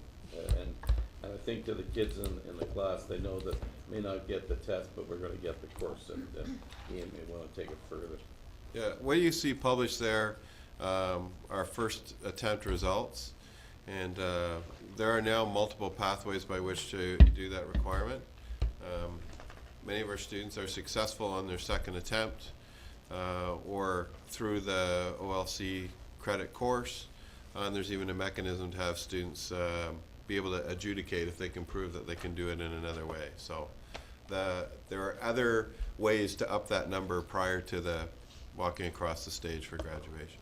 So to put it in a nutshell, we are taking the appropriate remedial actions. I think that is a success story. On the other hand, we would certainly like to see greater success on the first time attempts. That would be encouraging to us, but yes, we act when there's evidence that we're not achieving success. It might be argued, Trustee McPherson, that may be a waste, that the EQA would find a better tool to get at what they're trying to measure. I'm not sure now it's measuring what they wanted 10 years ago. Victoria may even have a better one at that one. I don't think that's the purpose it's serving anymore. And I know that EQO is going through a comprehensive review right now because I'm from my perspective and my feedback to EQO is that there are several places that they should be doing a different assessment with that wasn't around 15 and 20 years ago. I still like the EQO. I think it's one of the best large group assessments in North America, if not the world, but this particular one may be irrelevant. I don't believe any of the others are irrelevant. I believe they're all solid and important.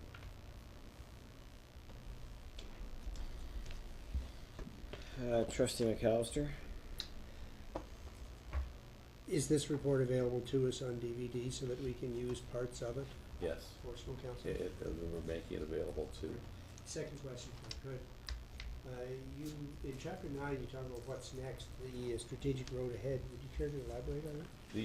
What we're looking at there is actually alluding to some of the things that Carol has brought up. Is that I think at the end of any report of what happened in 12, you should be starting to say these are things that we're working and thinking about right now, and that's what it's things that we're working on right now for the that would be a part of the 2013 type of report. Certainly much more on the LINK program and how that will be made sustainable and those types of things.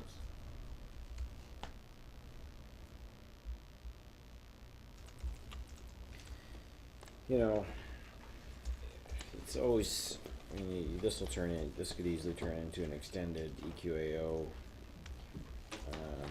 discussion, and probably that's partly my fault because it hasn't appeared on an agenda to discuss. But while I'm not sure it's entirely germane, I'm gonna let it go on for a little bit, and I wanna ask a question. I guess I look at the OSSLT and it can't be a surprise that we only get 77% of the kids to pass it when coming out of junior. We have 28% who aren't at the provincial standard. So it should be expected, right, that we're going to have 28% not succeed at that. I mean, that's where they're trending. You're reading and writing. So I guess I'm wondering. SSLT 77. They don't exactly.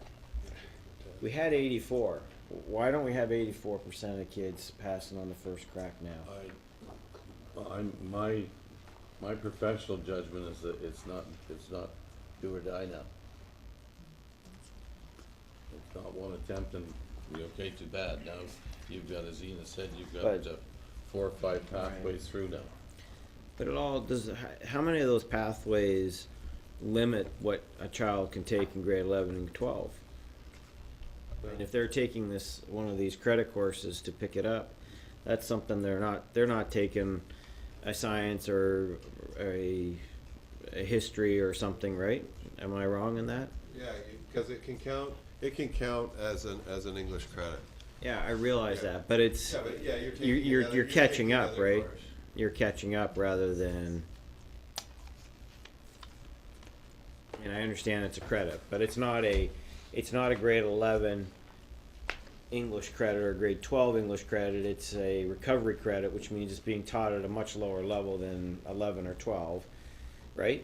I mean, it's kind of a catch up rather than pushing the kids or even providing other alternatives. I mean, if we've got to that point where kids are not passing because they think they've got another path, that's, I don't know, then we've gone too far the other way almost. It's a really good course. That's my problem.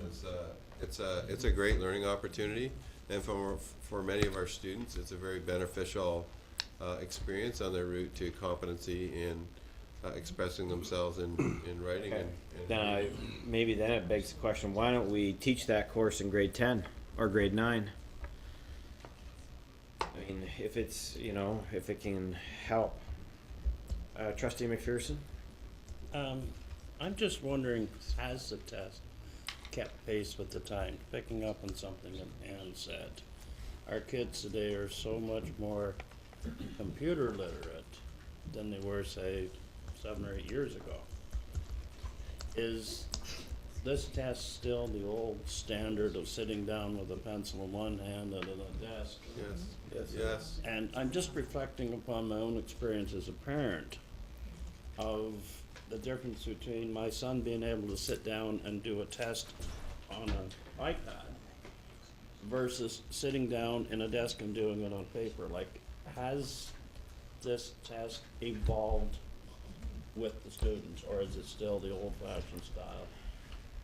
Actually, all of EQA is still the old-fashioned stuff. Okay. But then all our testing, I mean, all our exams are written that way too, right? Like, it's the way we do stuff in school. Well, Go ahead. No. Go ahead. There is one of the challenges about doing a large-scale assessment, and really it's meant to be a large-scale assessment. It's meant to look at education in very broad strokes. It's a very blunt instrument to look at individual student achievement. It's a very blunt instrument to look at individual classroom performance based on the statistical size. It's a good tool, and maybe one of the best in the world for what it was meant to do, which is large-scale assessment.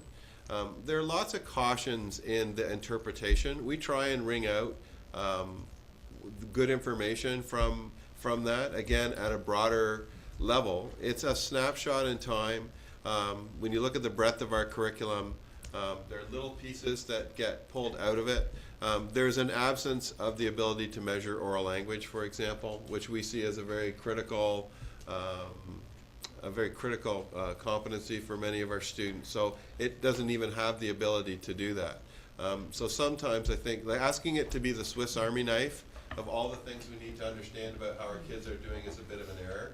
So, you know, I think part of it is putting EQAO in its rightful place and not either overgeneralizing or undergeneralizing what its merit is. It's interesting when you follow that little ticker up and down like the stock market. It's a different group of kids at every one of those data points, right?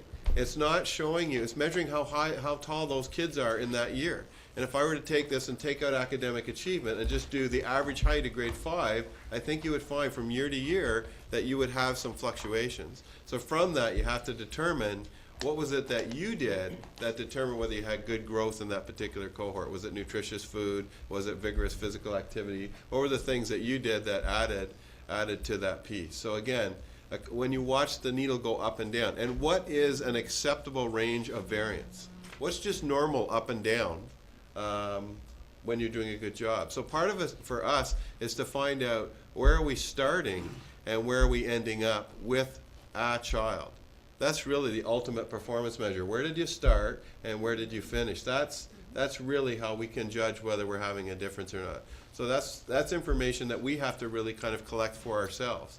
That's why we use that inquiry focus to understand where the child begin and where we able to extend their learning. Trustee McMillan? Yeah, through you, Chair. I think it's important that we take a look at EQAO in terms of what you're talking about. To sit here and make excuses for the test is really pointless.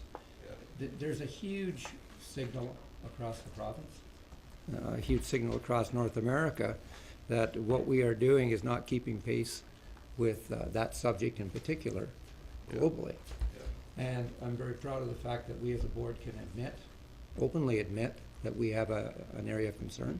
It's something we want to focus our attention on. And as the educators, the strong educators we are, and our expertise will allow us to drill down deep enough to be able to find a solution to this problem that'll address our specific needs at this board. I mean, it's obvious that we are trending down in certain areas. We recognize that. It could be for a number of reasons, but we could sit all night long and come up with excuses. And excuses isn't going to fix the problem. The problem has to be fixed by our professionals who recognize there is a problem. And I think recognizing there is a problem basically is about 90% of the problem. It's there, we'll fix it. And I'm very proud of the fact of what you had mentioned before in terms of all of the steps that we're taking to address that. So we're not sweeping it under the carpet, we're paying close attention. We recognize it as a huge need. Sure, it's a need elsewhere, but like my mom used to always say to me, I don't care what the other kids are doing, I only care what you're doing. Okay. Through you, Chair? Go ahead, Trustee Swan. I'm just wondering, what specifically are we doing to invest in our teachers to support them to teach math? Director or Superintendent, Associate Director Carswell? Across this district, every Tuesday and Thursday, you will find in our schools groups of teachers working with one another in classrooms with students, working in math, looking at student work, assessing their practice, assessing student work, listening to people who have expertise, and also learning from their colleagues as to what's bearing success for students and what isn't.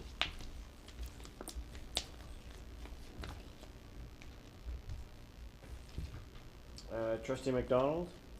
Thank you, Mr. Chair. As much as I appreciate the latitude that you've provided to extend the nature of this discussion, the discussion intended should have been about the state of the union past and not state of the district current moving forward. I believe it's important that we do have those discussions. I don't want to curb the discussion or at least indicate that we shouldn't talk about it further. I would hope that we could move on this evening but at the same time have something scheduled so that we can address the concerns, the issues that are brought forward tonight, and certainly some of the other issues that we need to do to respond to the information that's been provided so far on the previous school year, and then we can have those either philosophical, strategic discussions about how we are going to support and make those improvements, perhaps this year and in years to come.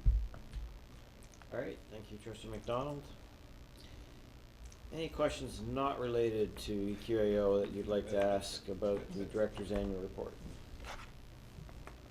I think we have asked enough about that at this point.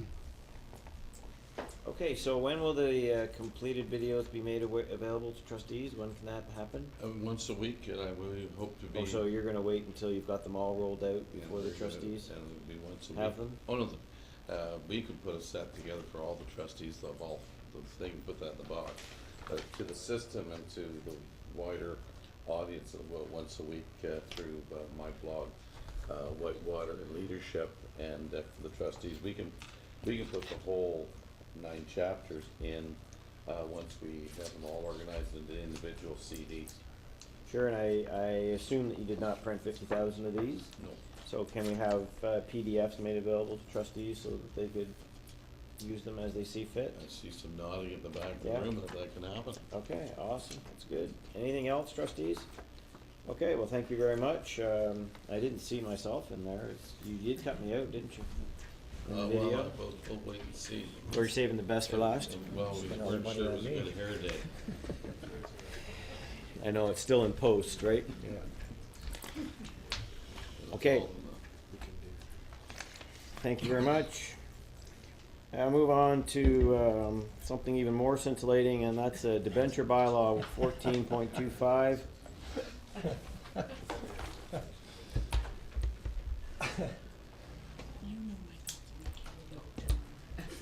I guess we need to move into committee of the whole, don't we? Yes.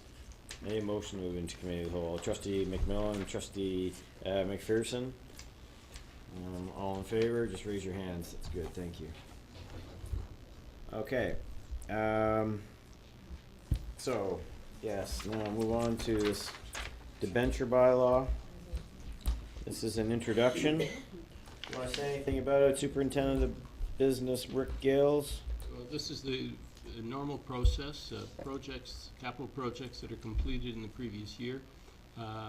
For example, North Grenville District High School reached 95% completion by August 31st, 2012. Therefore, it's eligible to move forward for long-term financing.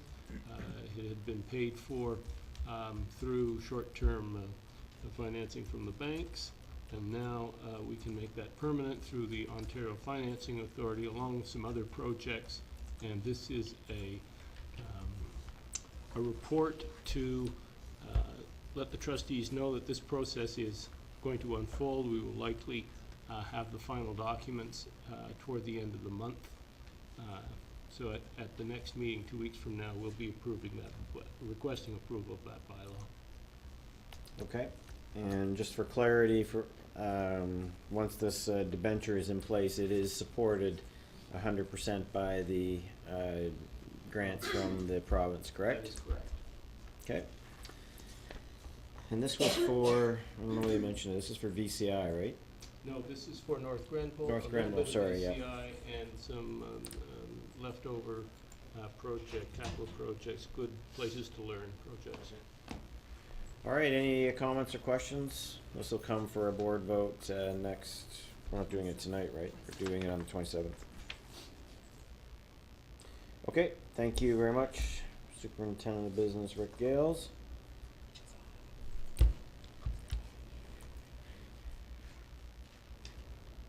Okay. Now, the annual review of policy 421. For 24, sorry. Jumped ahead of myself. Are there any comments or questions? Trustee McDonald? Just a comment, the review date should not be, in my opinion, January 25th, if we're reviewing it tonight.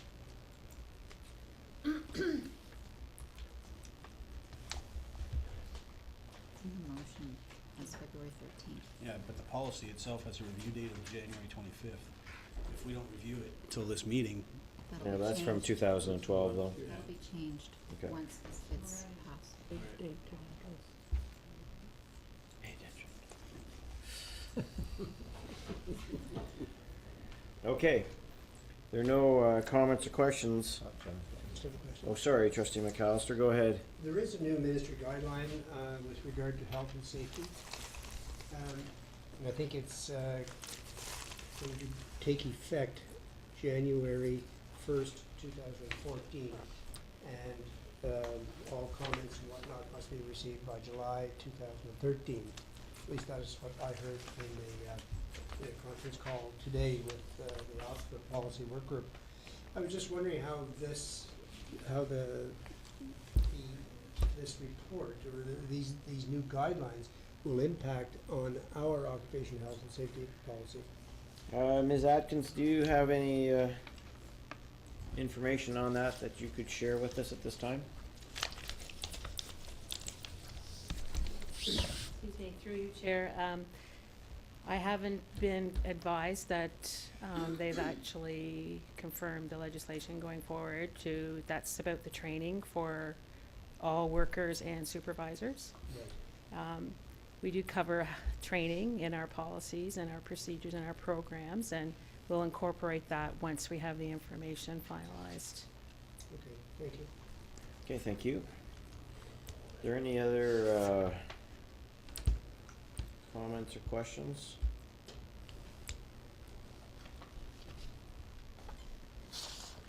Okay, we have a motion here to recommend to the Upper Canada District School Board to approve policy 424, approve the review of policy 424, with a review date of February 13th, 2013. Are we going to pass this tonight then? We're going to send it on to board? Not tonight, it'll be on February 27th. Okay, so that would be the review date then, no? Is that not then? Board, Yeah, okay. So I'm just going to short the motion, Lisa, to the Committee of the Whole recommend Upper Canada District School Board approve revised policy 424 occupational health and safety, and just stop it there. I think that's good enough. Moved by Trustee Karkner, seconded by Trustee McPherson. Any last minute questions? Okay. Go ahead. 1 second. And Moved in second. Trustee Karkner, Trustee McPherson, Hold up. It's open. go ahead and cast your ballot.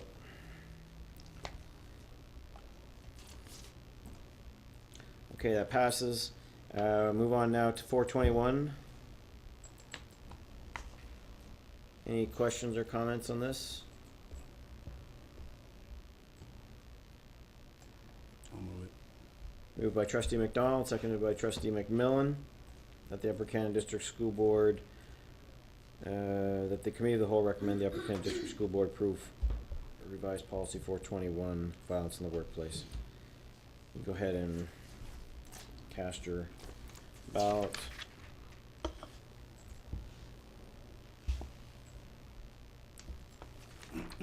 Thank you.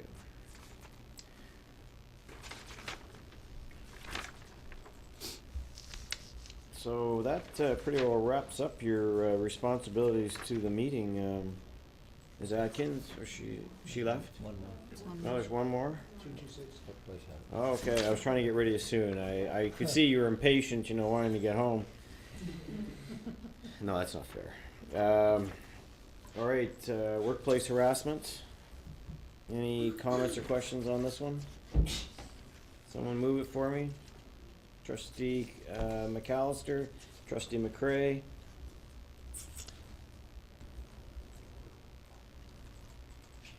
This is doing lots of work. Moving policies around.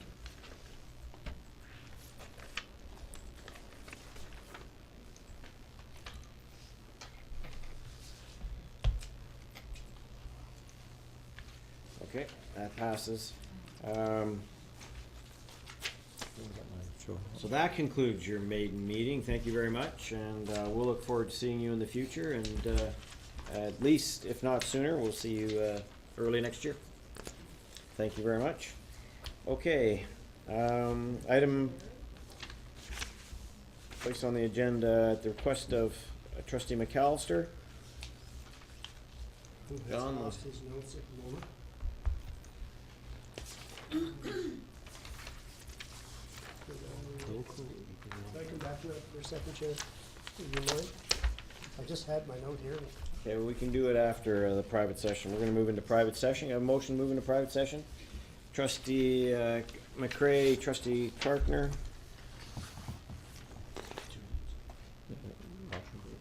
Yeah, we'll take 5 minutes before we move into it. You should vote, though, before you leave. Can't vote until you leave. Area. This potential impact on two of our municipalities, Gananoque and the Township of Leeds and the Thousand Islands, would be disastrous. There are 400 jobs involved, lost revenue for hotels, gas bars, restaurants, stores, not to speak of the fact that the casino, at least last year, and that's in the history more or less, has awarded each of those municipalities $1.6 million per year. And that is revenue, so $3.2 million is going to be lost to those two communities. So I raise this issue because I want to inform you, and I want to seek your views, really. The Upper Canada District School Board has a significant stake in this resource because we support economic viability, sustainability, and growth. And the stronger our communities, the stronger we all are. This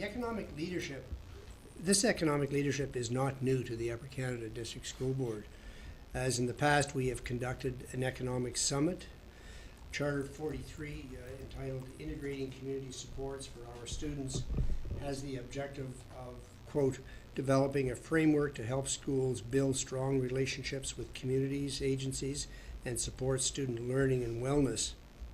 Charter 49, Communications and Relationship Management, shares a similar goal to improve relationships with the community stakeholders and to increase public confidence. Our living credo has a tenet which states, and I quote, "We are responsible to the communities we serve. We pledge to work with local partners to strengthen our community's economic base by providing students with skills that business and industry require." I understand each of our communities in our wards, our individual wards, we each have economic development issues. But this is one that is begging for some assistance at the moment, and it's called the Save the Thousand Island Casino movement. And I'm suggesting that we support it, but the question really is how, as a board, we can support local economies. And I really would be interested in your comments and what you think maybe our next move could be in terms of supporting that local economy. Trustee McPherson. Okay, I'm going to be a little bit blunt here. I have a hard time as a public school trustee supporting anything that has to do with legal gambling. I have a hard time, I realize municipalities get dependent upon that money. However, I am not a supporter of gambling of that type. I don't think it's a right message as a Board of Education to be sending to our students, because there is hardship involved in a casino. There is the same as any other social vice. There are those abusers. And we've watched the economic engine of Eastern Ontario disappear. Gambling is not the solution. It's economic development. Creating students that are prepared for the workforce of tomorrow and encouraging our communities to provide them with those workplaces. And I just cannot support casino. It's been there for a long time. Due process will take place. What position would be in if the other community that was bidding for that casino was another member of our community and we were asked to do the same thing? So personally, I just can't bring myself to support it, and I don't think the Board of Trustees should either. It's my opinion. Any other comments? Trustee Buckland? Well, Trustee John mentioned 400 jobs. I'm not familiar with that casino. I'm not a frequenter, but the one in Akwesasne I know has employed computer graduates from St. Lawrence College at high level and a high salary, and so that brings an economic benefit to the area and to our own graduates. So I don't know how to support a casino, but I'm not in favor of losing 400 jobs to some other area outside our board. Perhaps the director has something. He did hold an economic Eastern Ontario summit that maybe had some ideas on how we might approach this. I can't remember it. I think, just to explore some options. You have to gambling in this province and the casino is legal. I mean, it's a legal activity. I guess if it were a brewery that, was leaving, would we have a similar... But in all seriousness, would we have, because that also does. So, but I also know that it's an awkward thing for us to engage in whenever we pick businesses to be successful or not. When John presented me with the item to add to the agenda, what occurred to me was that was really egregious was that at one time they came in, they built this enterprise. This was a government arm's length, the Ontario Lottery and Gaming Corporation. They built it. They spent money on bringing people there. Who knows how many small businesses have spawned in order to support the traffic and made long-term business decisions. Whether it's to put a gas station in or renovate some hotel rooms. And then, not because it's failing, because they haven't said that no one's going, just because of an arbitrary restructuring, they say, oh, sorry, we don't no longer want to be there and we're going to, move somewhere else. And to me, that's the point, that there's got to be an opportunity for us to appeal to better planning. I would be, if we were in a similar situation and had planned like that, I think that people would hold us accountable.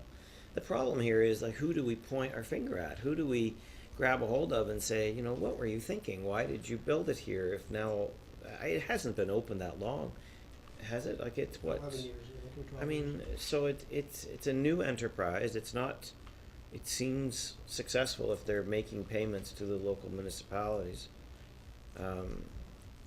And I think, John, you said the rationale was restructuring. Yes. And so that seems kind of flimsy. So I don't know who we hold accountable. I guess the government to some extent for allowing the whole enterprise to exist and then not have any sort of plan for the future. I don't know. How what do you think, Bill? Does that kind of, if we approached it that way, is that more palatable? Because I understand what you're saying. People will question why we are supporting a casino. I know that. There will be comments on newspaper articles and we will get letters. Well, we've watched the Rideau Regional Center close in Smith Falls. That was based upon restructuring. Yeah. 900 people lost their jobs. We have watched the Birds Rapids Correctional Facility, and I think Birds Rapids may be in the next board, but I'm not sure. I think it's still in our board. There was 400 and some jobs disappeared there.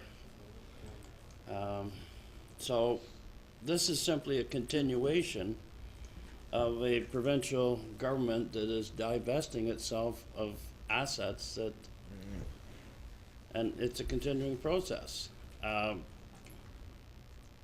Maybe we should have spoke up before, but,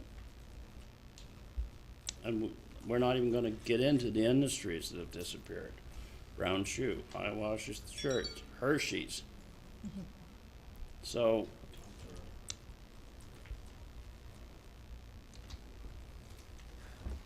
like, my problem is okay, we picked the one that will be most questioned. Yeah, I think it becomes, because it was sort of government related, so it's not a a decision made by a corporate plant based on factors. But I understand what you're saying. I hear what you're saying. Trustee McAllister, do you have anything to add? Not really. I don't want it to devolve into, like a debate on the value of casinos and whatnot. That's not really the point. It's how, a major industry in our community is being arbitrarily, at least potentially, moved to beyond the Upper Canada region, and that is going to have a dire effect upon our schools and our board and the community and society as a whole. So, if we do nothing else but at least recognize the issue, maybe I guess I'm pleased with that. I did have a motion, but I don't want to put forth a motion that won't pass or. Okay, Trustee Carkner? Just to make a suggestion that perhaps, I know that Ottawa Carleton is facing the same dilemma with the Rideau Carleton changing and possibly being moved downtown, but I don't know whether the board there would have had anyone approach them for the same reasons that Trustee McAllister has brought forward. So maybe just in discussions with trustees from the Ottawa board, you might find out some information from them. It's just a thought, because we're not the only board that is going to have people affected by it. Okay, any other comments? Trustee McPherson? Just a suggestion.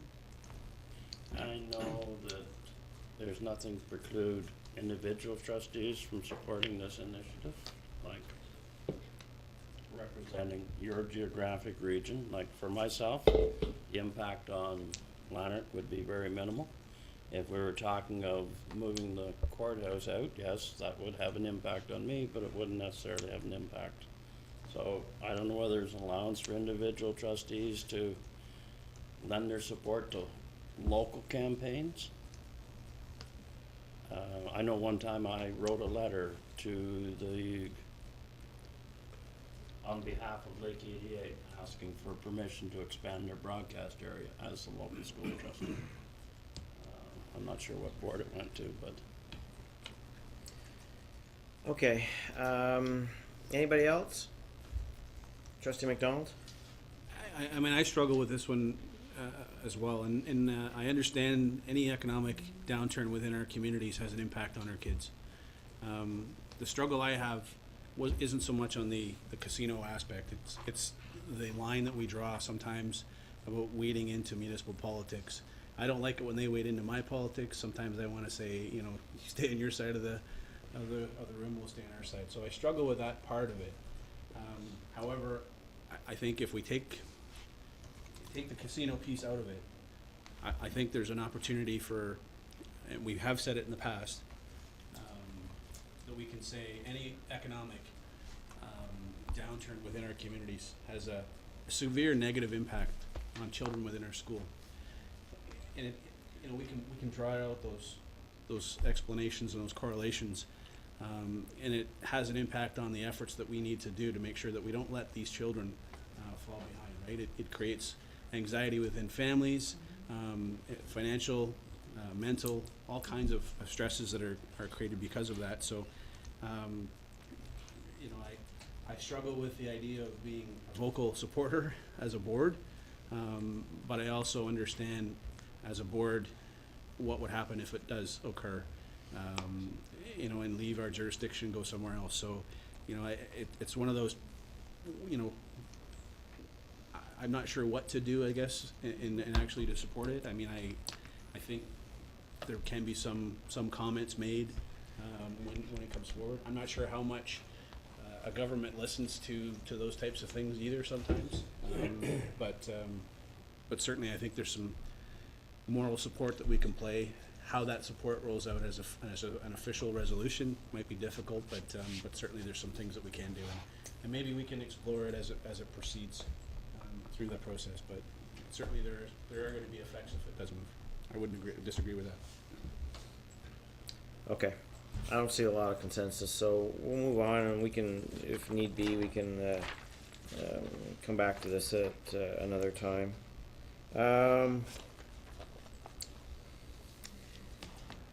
Okay, so the next item, no, I don't need it yet. I'll get it when I get it. We might get done in 6 minutes. Oh, sorry, I see. Sorry, I hear what you're saying. I thought you were talking about the motion to extend. Motion to move back into regular meeting. Trustee McMillan, Trustee McAllister. Thank you, Lisa. Sorry.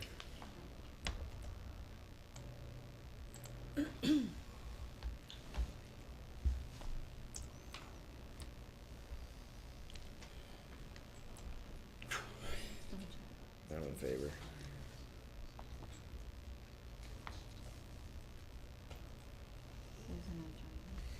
Okay, everybody in favor? Yeah, okay. Move on now to report from private session. One personnel, one contractual, one property matter was discussed in private session this evening, and we have no recommendations to bring forward. Report from Public Session Committee of the Whole. We have two motions coming from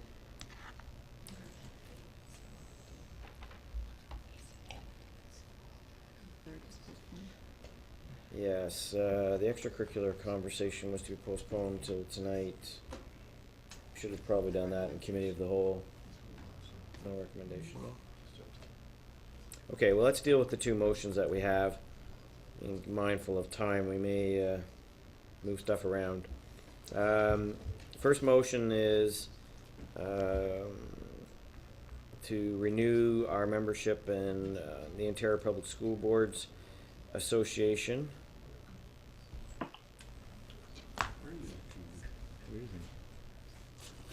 In Public Session Committee of the Whole.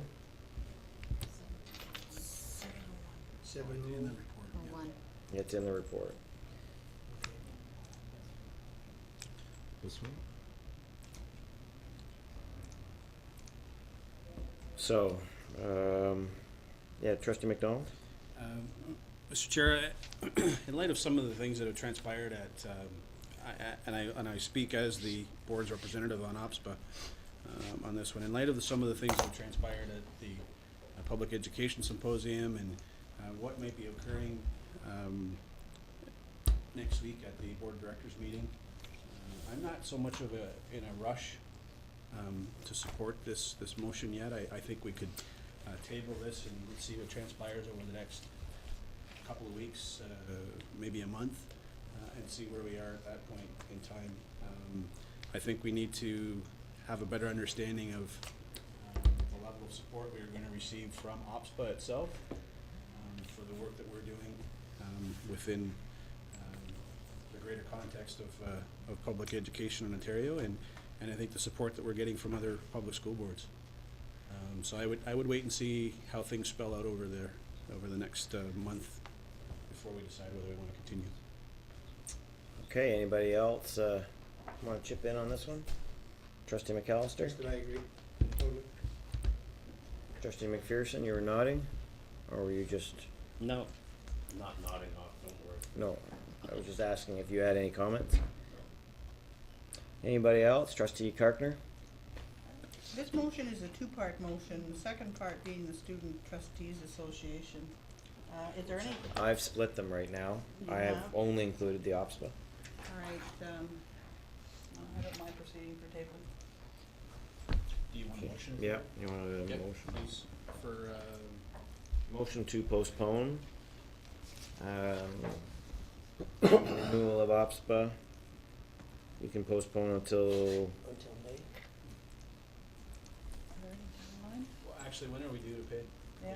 Not till June anyways. no, we're well ahead. You don't pay until, yep. I have no problem with that. What was the question? May? Okay. Just leave it May, we'll schedule it in. Seconded by Trustee Karkner.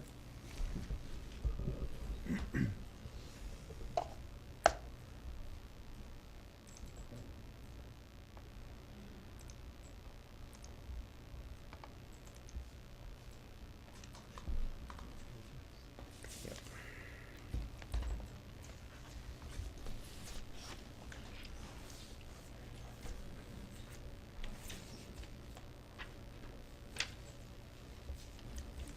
Trustee Richards, nothing. You're in favor, okay. All right, that passes. Thank you, and we'll move on now to the, well, this is one agenda item, so I'll do the motion to extend when I'm done the agenda item. We also discussed approving the Ontario Students Trustee Association membership. I have a motion to move Trustee McMillan, seconded by Trustee McAllister, that the Upper Canada District School Board renew the Ontario Student Trustees Association membership for the 2013-14 year. Go ahead and cast your vote.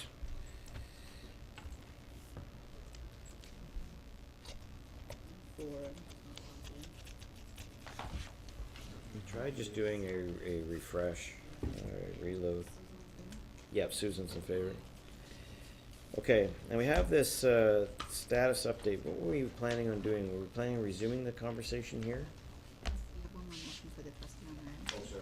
Approve policy 312, trustee honorarium, as discussed at the committee of the whole. To make less money. Oh, make less money, you know. It's not a raise, it's to make less money. Moved by Trustee McMillan, seconded by Trustee McDonald. All in favor? Now, help me out. What were you trying, what do you want to do? There was a recommendation for table, postpone to the next meeting. Next meeting. Meeting of the board or committee of the whole? Committee of the whole. Oh. All right, we had started a conversation on extracurriculars and had delayed it. I'm suggesting that it should have gone, pardon me, sorry. We should put it on the committee of the whole for discussion next meeting. Everybody okay with that? Anybody have an objection? No? Okay, all right, then we'll do that. All right, we have 1, 2, 3. How long is your update? It's gonna be a fair amount of time? Me? Yep. No, I'll be quick. There's a couple other contributors though, so Okay. a couple updates. So 30 minutes ought to do it? Motion to extend to 10:30, moved by Trustee McPherson, seconded by Trustee McMillan. It's odd.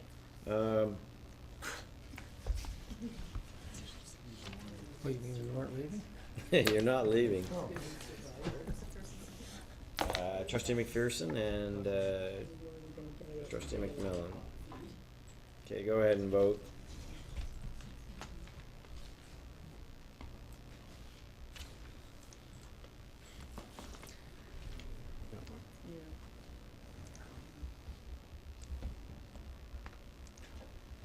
Okay, that passes. Move on now to request to amend the board bylaws. At the previous meeting, we tabled, presented a notice of motion to make amendments to the board bylaws to add the provisions to have working sessions as part of the board operations. Any comments or questions? Through you, Chair? Yeah, go ahead, Trustee Swan. I just have concerns about transparency in regards to this item and which items would come as a training session versus items which should come to the board.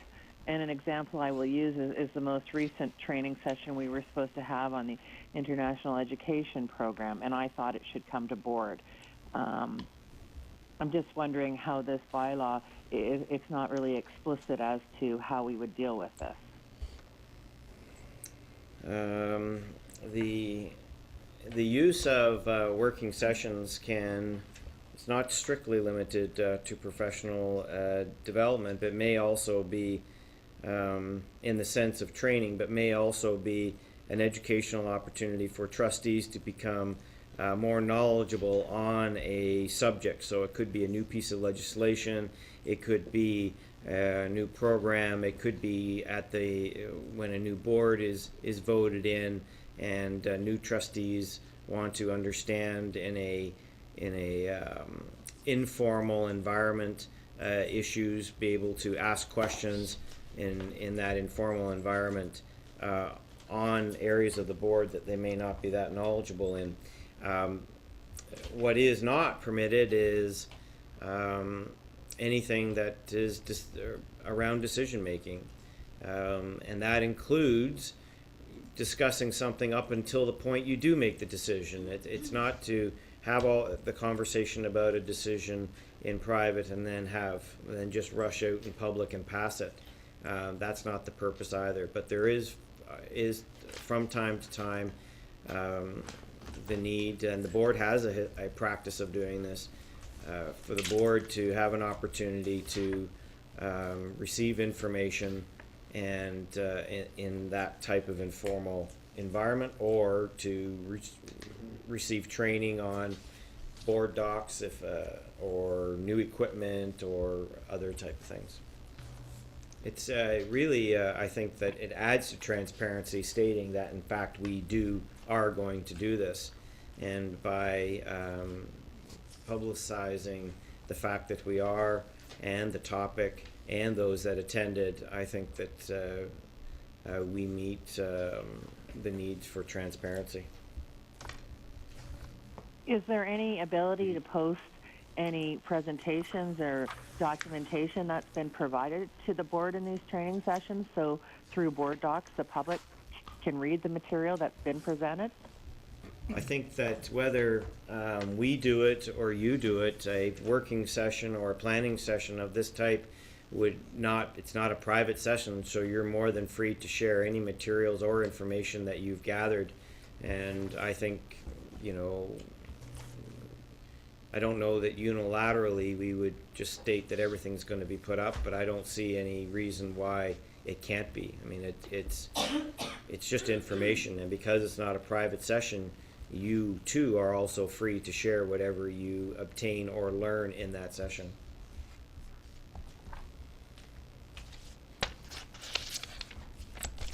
Any other comments or questions? Trustee McRae? Through you, Chair. So how frequently do you, as our chair, are you planning do you think it would be necessary or we would need to have these sessions?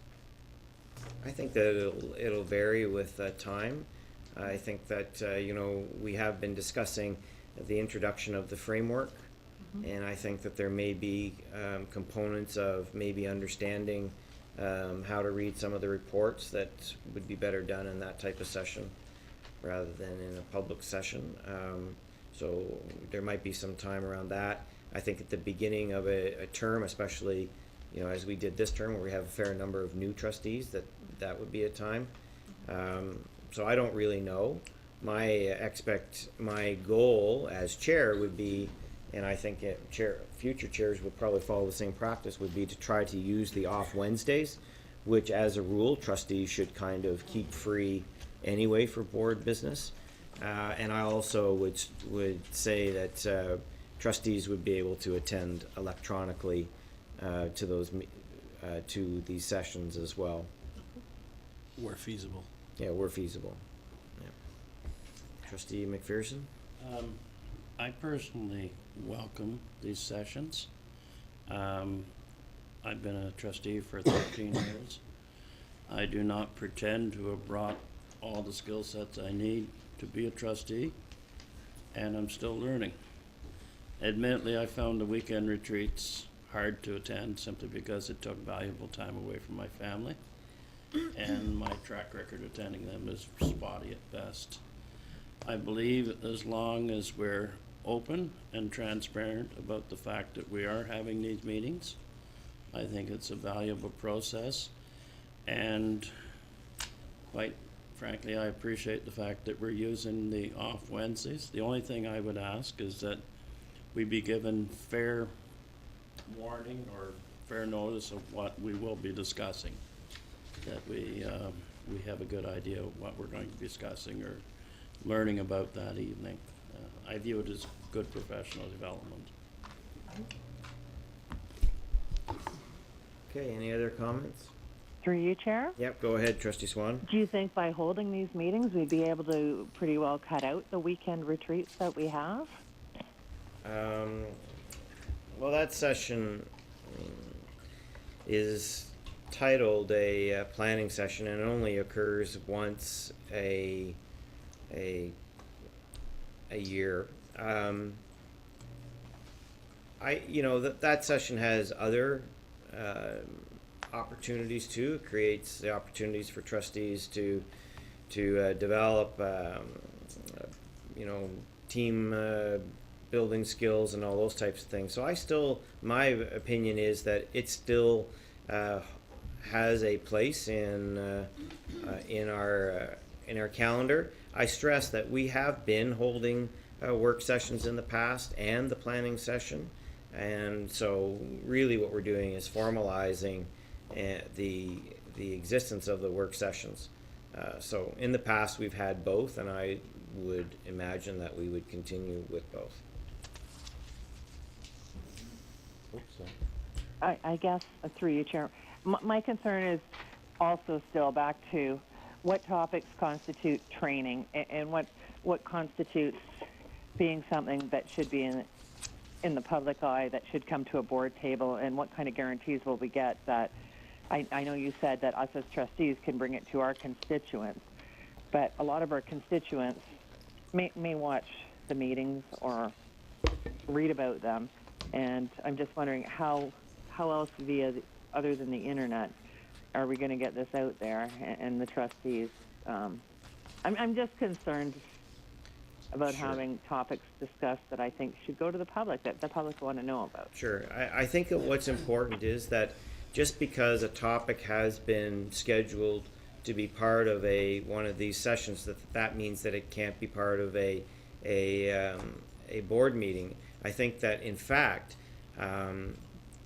my experience as chairs, and anybody else who has been chair of an organization is welcome to comment here, because I think they would have the same experience, that often when you introduce a new topic to a board for the first time, that their interaction or ability to drill down and ask questions that are meaningful, that our communities would want to ask, are fairly minimal when it's just the first time you've had an opportunity to review it. So in fact, the topic that you raised, the UCLC presentation, was never going to just be a work session only. It was going to be both, but by providing the trustees the opportunity to receive the information and be able to fully understand it when they came to discuss it at the board table, would be able to do so in a much more meaningful way. I have some other questions here, Trustee McAllister, or comments? I think that if the topic of the session is announced in advance, and we all know what it is, and if we feel very strongly that it should not be discussed in that kind of a session, and that it should be brought to the board, then I guess a number of us could make that determination at that time. But I do think that there is a time and a place for some solid professional development away from the board table. Yeah, thank you. And that raises another point that trustees can, to add something to an agenda is a fairly simple task and can be done with just some advance notice. So if you see something that you want that's in a work session, you can request that it become a board agenda item. Trustee McDonald, did you have I think the idea of strategy sessions, planning sessions, training sessions are critical for the continuous improvement of trustees. We need to have those opportunities to make sure that we improve ourselves. And the key piece of that whole process is that whether we think it should be discussed in public or not, oftentimes, and I think you alluded to that, Mr. Chair, is that it is discussed in public. But the key piece is if we discuss it in a planning session, there are no decisions being made. It's a format, it's a frame that's being placed so that we can have an idea of where we want to move into on the public session agenda. And then we have an opportunity to have the full wholesome debate and have a vote if required at that time. There are no votes being taken. There is no decision making happening within those planning sessions, nor has there ever been with this board. We've had, I think, some very good sessions that have allowed trustees to have a wealth of information shared with them that sometimes is very difficult to cram into an agenda of a public meeting. Trustee Buckland? I think Trustee McDonald has summed it up very well. There are two other aspects. There's a psychosocial aspect to a training session or long-term seminar session, which permits us not just to have a after-work meeting on a Wednesday night, but to go through maybe 2 days, and in some cases people are forced to cut the umbilical, and you get away from the tasks of home, which might distract, and it allows a sense of development. The other thing is at the training sessions, on occasion we have a keynote speaker, and you wouldn't want to bring the keynote speaker for an hour here and then develop into some kind of private session. So that's another part that I look forward to. We should encourage these long-term sessions to be more than one and carry forward that way. Trustee Buchan, any other comments? Just in rebuttal, through you, Chair. Okay. In regards to what Trustee Buckland said, though, if we're doing it at a training session and then we're bringing, and I'm using the UCLC example, and then to bring the same party back, I mean, this is costing the board double the money because we're having the same presentation or a very similar one twice. And then Trustee McDonald used the word, if we're going to debate items. Well, I think if we're going to debate items, the debate should be held in public session. And that's just my opinion. Yeah, Thank perhaps it didn't come across clearly, but when he was talking about debating and voting, it was when it was in public session. And the question about the cost, well, I mean, you know, if it's our own staff, it's their time, it's not their cost. I think, and that's generally in the context, I think that would be an issue. Anyhow, any other comments? Okay, can I have somebody to move? Trustee McDonald, Trustee McMillan, that the Upper Canada District School Board approve board bylaws as amended, effective February 13th, 2013. Go ahead and cast your vote. Yep, I got it.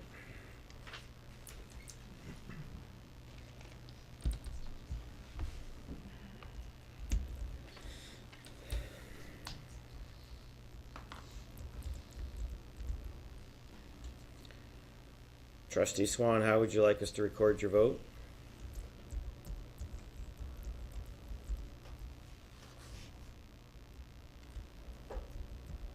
Okay, thank you. That's one opposed. The motion passes. Okay, we'll now move on to labor update. I'll kick it off. The board is starting to see some normalization come back to our schools, which is welcomed by certainly all of our communities and parents and students and trustees alike. We have been engaged in a OLRB, Ontario Labour Relations Board, a hearing which commenced a couple of weeks ago. We had a total of 8 days of hearings. Yesterday, the hearings did wrap up all arguments, and we now are waiting for the chair of the Ontario Labour Relations Board to render a decision. We're hoping that decision comes our way next week. At that point, we'll be able to have a better understanding of our next steps. As you'll have noticed, there are press reports of conversations going on with OSSTF and ETFO and CUPE, I believe, as well. We're part of some of them. In Toronto, our understanding is that it's a select group of people who've been invited to this, 4 directors unnamed. OPSPA has been invited to some sessions, but not others. They were not welcome at the ETFO ones due to the fact that the Elementary Teachers Federation had passed a motion saying that they wouldn't meet with the Ontario Public School Boards Association, and I guess their attendance was wanted more by the organizers than OPSPA. So for several of those sessions with ETFO, OPSPA was not represented.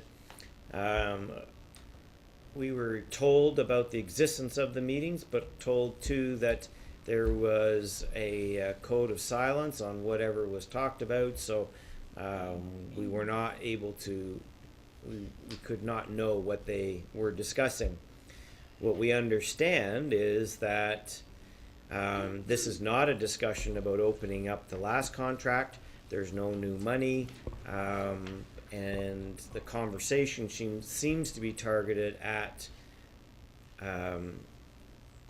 planning for the next round of bargaining, which of course our board has some thoughts on, and so we are very worried that they don't have the benefit of a broad range of input.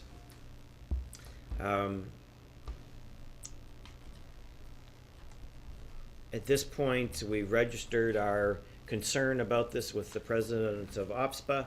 We've also registered our complaint with who we think is at the table, and indicated that we certainly we have parameters for negotiation and are not interested in opening up or signing letters or anything to the current contract without an open and fair process. So at this point, there's not a whole lot more that we can add to it, except that we seem to be left out yet again. There are no chairs at this meeting, and Michael Barrett, it was unclear when I spoke to him whether he was invited or whether he just didn't have time. This is a very serious situation. It mimics one that occurred in November and resulted in nothing, but still it I think gives us pause for concern of where we move sort of provincially with the various boards and players. Are there any questions about, or do you want to add anything about the negotiations, or? No, I think the only piece I would say is I don't believe Michael Barrett was invited at all. And I know the 4 directors who were invited. My concern, and I'll go public, is this is like going to a NHL playoffs, and the Senators are in there, and then what they do they don't want to play Anaheim, or they don't want to play the Montreal Canadiens, and they pick the team they want to play in the final. And so it's easier to deal with Bob and Julie, but we don't have anything to do with John and David because they're difficult negotiators. But we like these two, and I think it's unprecedented when a group comes and say, "We know you have a group, but these are who we want to talk to, and we don't talk to them, but we'll talk to you two."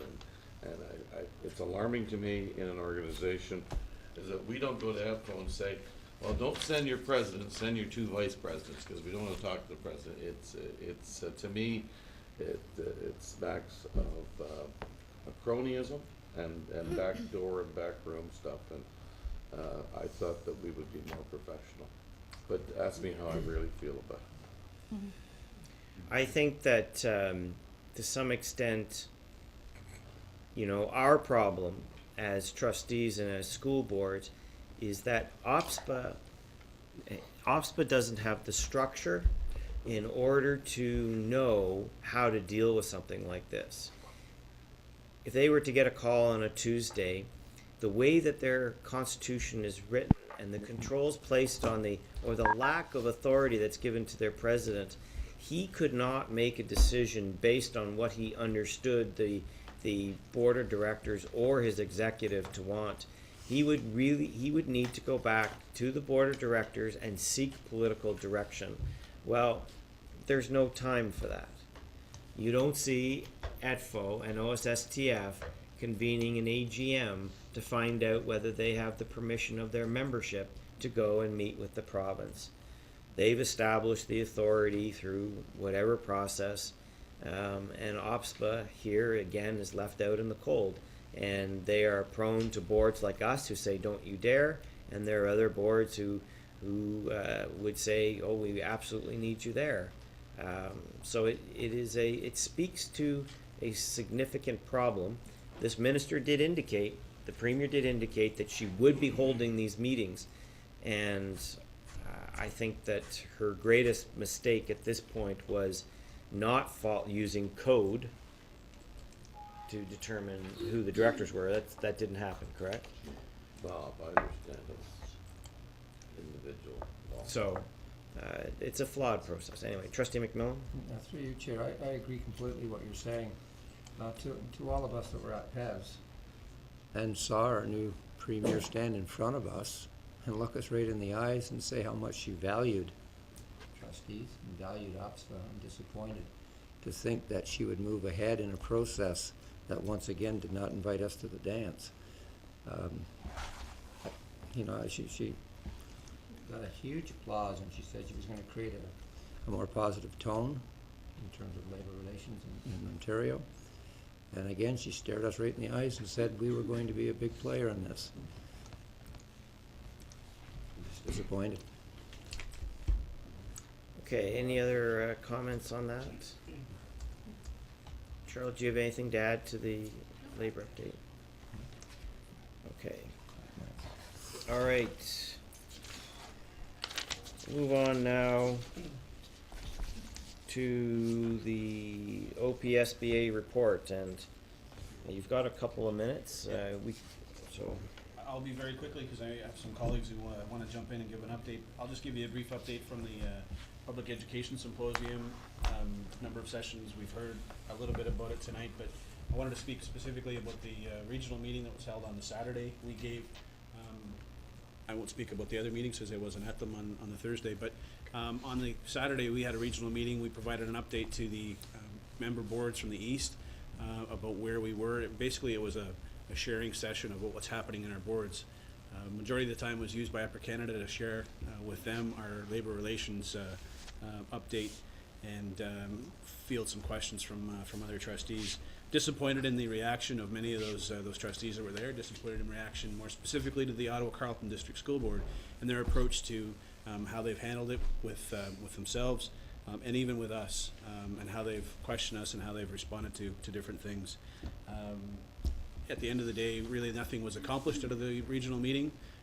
That's my view, and we have a board of directors meeting that is coming next weekend, the 22nd, 23rd. So I'll provide some information at our next meeting. as to what transpired. I have two colleagues who sit on the working groups of OPSPA and want to provide some updates on those committees that have held recent meetings.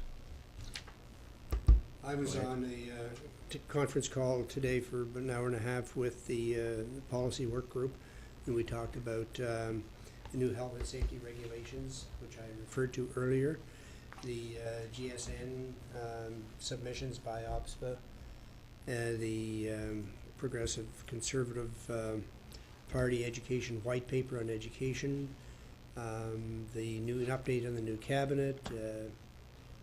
Essentially, that's it. Thank you, Trustee McAllister. Trustee Karkner?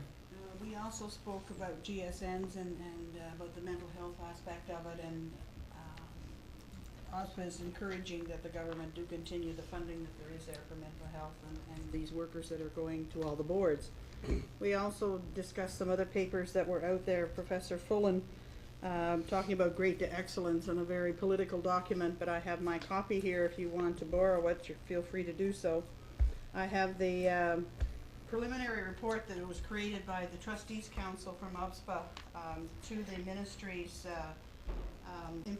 implementation of the Ontario First Nations, Métis and Inuit education, and there is a module being created for trustees to learn more about this, and maybe Peter knows more about it than I can say right now. But they did respond to this paper. We also talked about the white paper from the Conservatives, and I have a copy here that I downloaded. And York University Faculty of Education has put out a review and analysis of skills, technology, and learning. Again, some reading if you wish to have that. I did make copies for each of you the document that came out at PES. There's mixed emotions about this particular document, a vision for learning and teaching in a digital age.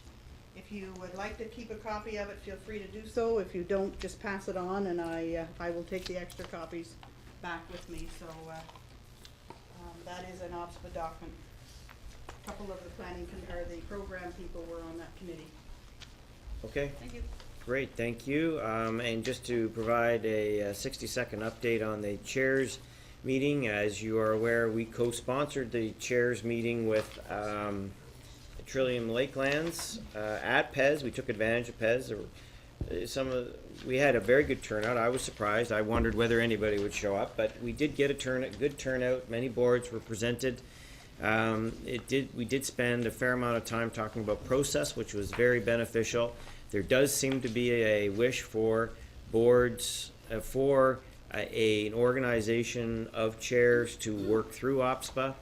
And I've given up trying to argue why I don't think that's such a great idea, and so I will be bringing a constitutional amendment to challenge the rest of our member boards to see whether they're going to put their money where their mouth is and support such an idea. So I will bring that to the board very shortly for you to discuss, and we'll give it to our director and have it sent in for the deadline if we approve it. Don't really have a whole lot else to add from that meeting. Maybe at the next meeting we can discuss a little bit more fully. That's it for the OPSPA. Peter? Go ahead, Trustee Garrow. Yeah, I just, through you, Chair, I just wanted to reiterate that we have been working on the trustees handbook, and we're very close to finishing, I guess, the whole piece on First Nations, Métis, Inuit piece, but on the First Nations trustee side. And I think it's what Trustee Karkner talked about is we've had some really good reviews from outside people looking at it and be worthwhile. And as well as that, we are also working with I'm trying to think of his name now, the ADM on early years. We provided comments to early learning, and we've also are working with the Ministry of Education on their Aboriginal strategic plan, and we've given them our comments to 4 major questions. They've had 1,000 projects throughout Ontario, and but we haven't received any really analysis of what those projects were or what the results are, so we're asking for that. So, but I'll learn more from that because I'll be attending the Board of Directors meeting as well next week. Okay, thank you, Trustee Garrow. Sorry, Director, you're not going to have a comment tonight. Neither am I, except to say that we started off with love, and I'm reminding you that tomorrow is all about love, and that Loblaws and